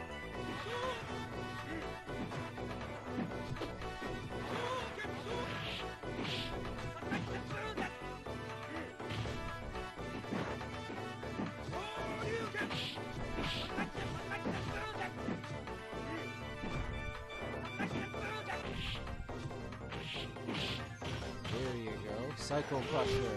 And that's it. Alright. One more match with me.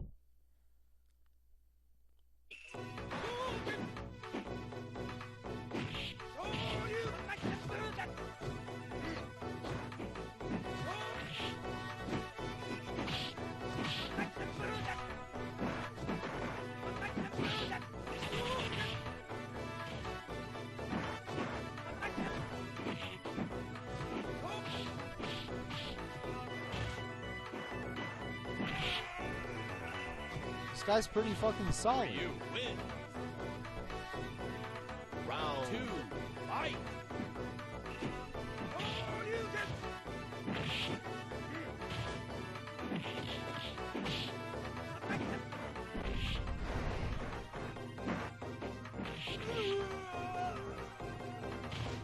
Bison wins. Round 3. Fight.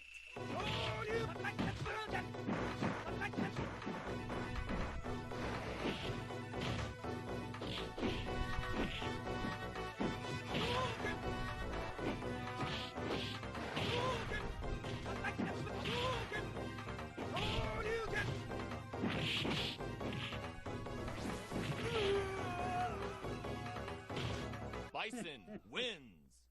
Alright, any more squirrely matches aside Fareed or Jed?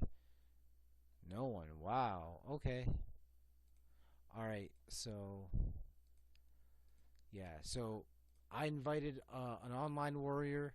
I know that's not those are all best bout matches because majority of them squirrely got fucking killed by everybody, and I'm not just gonna show fucking almost perfects and him getting fucking downloaded like a fucking chump. So yeah, basically I went out of my way to invite an Xbox Live warrior to come over. He faced the best players available, and he got beaten so bad he never fucking came back and always insisted to play online. So yeah, lesson learned. This is why, like, I gave up chasing fucking trying to help out casual people explore the scene, because once you get your tendencies exposed, therefore you're questioning your own skill level. Like, if you want to get better, and I always viewed this, as an OG, you need drive, dedication, and punishment to go through, and this guy just felt like, yeah, he ain't shit. Aftermath. You had your fun in this game, but the scene is locally dead, and the only way to play is online.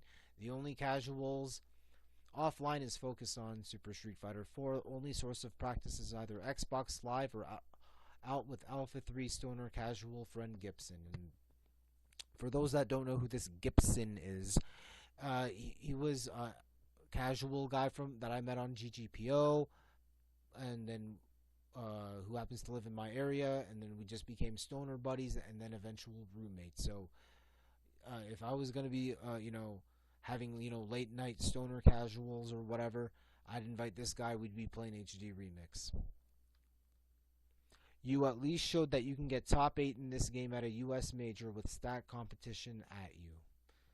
So this point, I actually make it very important, because for all the times that I was never able to travel back in the days before Street Fighter 4, and where the FGC had console ST, I always felt like if I was to go to a US major, I'm getting top 8. I think I can get top 8.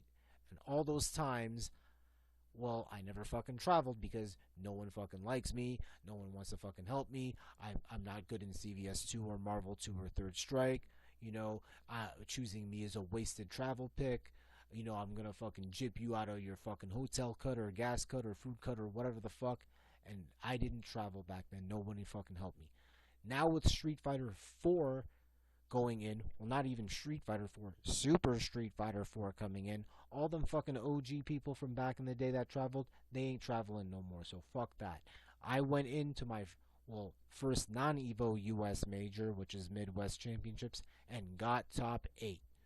This fucking proves it, and this had stacked talent. Your first opponent happened to be the guy who won the fucking damn tournament. Hey man, I showed I can fucking, do damage in this fucking game. Nobody fucking believed me in the past era, so. EVO 2010 was just stacked as fuck. I mean, you got to play against a US legend, John Choi, a Japanese legend, Kuni Fanata. The creator of the game is on your side of the bracket in David Serlin, while the eventual champion, Snake Eyes, is on the opposite side of the bracket. So basically, yeah, EVO was basically like the stakes were super higher than ever, because, should you even get top 8 in this tournament, like, it's fucking stacked as fuck and fucking no slouch, blah, blah, blah, blah, blah. You can't, I wouldn't say scum your way out the bracket, if you want to put it that way, but yeah. And so that ends the 2010 chapter, and that's the end of that chapter, slightly 54 minutes. Alright, let's get on to the next chapter of this episode.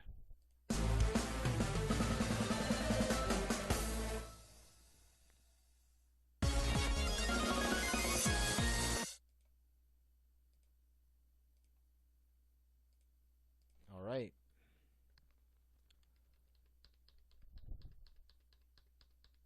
Part 3. Going into 2011, time to make good in this era, as the FGC in general makes the point to abandon STHD in favor for ST, with the tournament standard being 3 out of 5 and must only be played on arcade board, with EVO 2011 Casino Cup to first incorporate this rule. So at this point, I think it was decided by ST Revival, yeah, we don't like this fucking game, and I think every major tournament organizer was like, yeah, we don't like this fucking game too. Why not abandon it and just go back to regular old arcade ST? But good luck, because maintaining arcade boards at the time had its difficulties, but going into 2011, it was actually easier. So Nothing really changes locally, as there just seems to be no interest for STHD at events due to the upcoming SSF4 AE patch and the release of MVC3. This game is dead here. So, did STHD ever touch Toronto Street Fighter in 2011? Absolutely not. January 2011, MTLSF Nemesis 2, 22 players for this event. First MTLSF event that I've attended that's not an MAT. An amazing turnout, as the main draw of this 15-hour tournament was a 128-man bracket for Super Street Fighter 4 with $1,100 pot bonus, streamed by Spooky, featuring Arturo Sanchez, Nerd Josh, and Diminion. And this is your top 8, basically a mixture of Ottawa, Montreal, and Psychochronic in your top 8.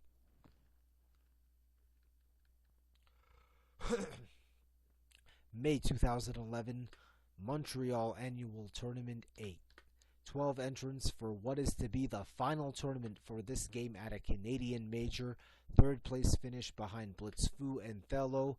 First tournament appearance for Gibson, who happens to be my casual stoner and Alpha 3 training partner, soon to be a roommate. So out of 12 entrants, this is your top 3. And that happened to be the final tournament ever for HD Remix that I've ever entered, ever. Pretty good. Aftermath. It was a great run while it lasted, and you got some decent results on this. This can now prepare you for Arcade ST in the upcoming years after not being able to experience console ST in the OG era. So basically, within this early Street Fighter 4 timeline, you got to play, at least a modernized ST. And even though the game died a very horrific death, whatever tournament knowledge or whatever game knowledge should pay dividends when you play Arcade ST. The Arcade ST tournaments that I was able to enter throughout 2011. 9th at GVN Winter Brawl. Sloppy but not even top 16 finish at UFGT 7. I forgot the results of 2 vs 2 Summer Jam 5 as nobody showed up due to Hurricane Irene. 9th at Seasons Beatings Velocity, which is a $50 High Rollers tournament, which includes Tokido, Justin Wong, and Damdai. And 5th at Northeast Championships 12. The home major in T12 had no interest in STHG. It wasn't even thought of. So Third Strike Online gets to become the legacy game of that major. So our home major was T12, which had SSF4AE and MVC3. And in terms of the legacy game being chosen, you knew you'd get Third Strike was the better pick, because with STHG you would get no interest. Third Strike Online, you'd get a guaranteed 16 players and an entertaining grand finals in Chai Rithi versus Samir. So, yeah, in terms of Toronto, STHD is dead. 2012 is our first revival in Toronto, as local retro collector and troll Unessential has an arcade board and supergun setup. First brought to the ANC weeklies, and the reception is kind of lukewarm. People are amazed to see actual arcade hardware, but not really maintained well, with so much wires sticking out, meaning constant repairs. Not many people willing to play ST. At least one player from this time frame then becomes a top player, and in that case, it's Oz. And I will share this playlist, but I don't need to play anything off this playlist.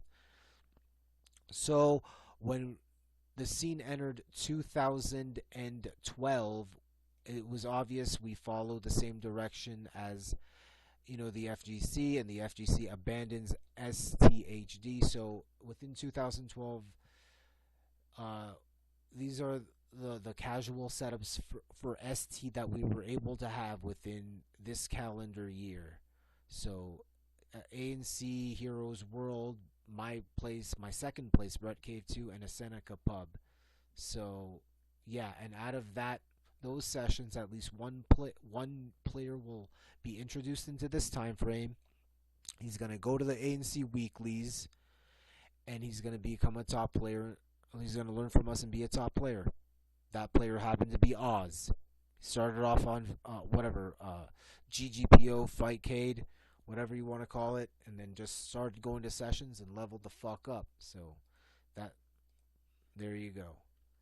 Even though STHD only lasted 3 years, Arcade ST continues on in Toronto and picks up from the OG days, and within years, starting 2014, and I use that year specifically because this is where we get, for the first time ever in history, are you getting a tournament of a legend spot to that prestigious tournament, but also a plane ticket to EVO that year. This becomes the best legacy game in Toronto Street Fighter. Well, and I say legacy game because as it existed more time than its previous main game predecessors in CVS2, Marvel 2, and Third Strike. ST outlasted everybody. And the way I see things is, and I'm going to agree with my, training partner / rival / co-host in Dogberry back in those casuals, we are here because we felt like Toronto had a decently skilled and a decently amount of activity in ST. That's the reason why we are here, because ST has always been known to be dead. Now, in terms of the main game predecessors, CVS2, what happened? Well, all the people who played CVS2, like fucking GTA SF and fucking STC, by the time they didn't even make it past Marvel 3. So, and CVS2 was never touched again. So CVS2, out of here. Marvel vs. Capcom 2, well, guess what? The Saga crew, I'm sorry to say that, the Saga clique basically only played the game, and even though the game got a re-release, there was no fucking activity for the fucking game here. So basically Marvel 2 scratched out. Third Strike, you guys had a fucking release, but it's not like you're gonna have like 55 people in a fucking major like it was back in the fucking day. The game basically fucking died, and even if you were to have it at a home major, as we did in fucking T9 and then T10 and then T11 and T12, Chira's just gonna basically beat the fuck out of everybody. So I always felt like with ST, it outlasted everyone in every era, even going on past Street Fighter 4, going into Street Fighter 5, and I'll bet you ST will still be played when Street Fighter 6 comes out. So basically, ST is the best legacy game in the history of Toronto Street Fighter. What are you going to say? Everyone else was gone. We're still here, and we did crazy shit. Bye-bye. Only STHD activity I did during 2012 was Xbox Live, as Squirrely309 always insisted to play online. I told him that we all moved on from STHD and now we only play Arcade ST at ANC World on an occasional basis, and he still never bothered to show up. I am not gonna fucking chase this guy around every fucking time being like, yo, there's a fucking, Arcade ST this week, and get fucking ghosted.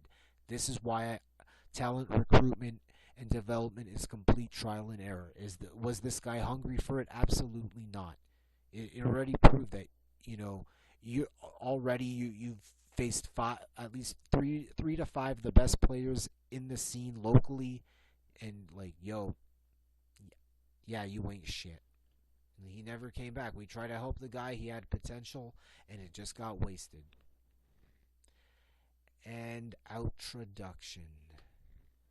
Thank you so much. This is the end of this not only chapter but episode. So this is episode 18, my history with Super Street Fighter 2 Turbo HD Remix. I felt like it took me about 5 hours for me to write down the script for this episode.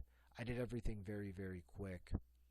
And so welcome to the list.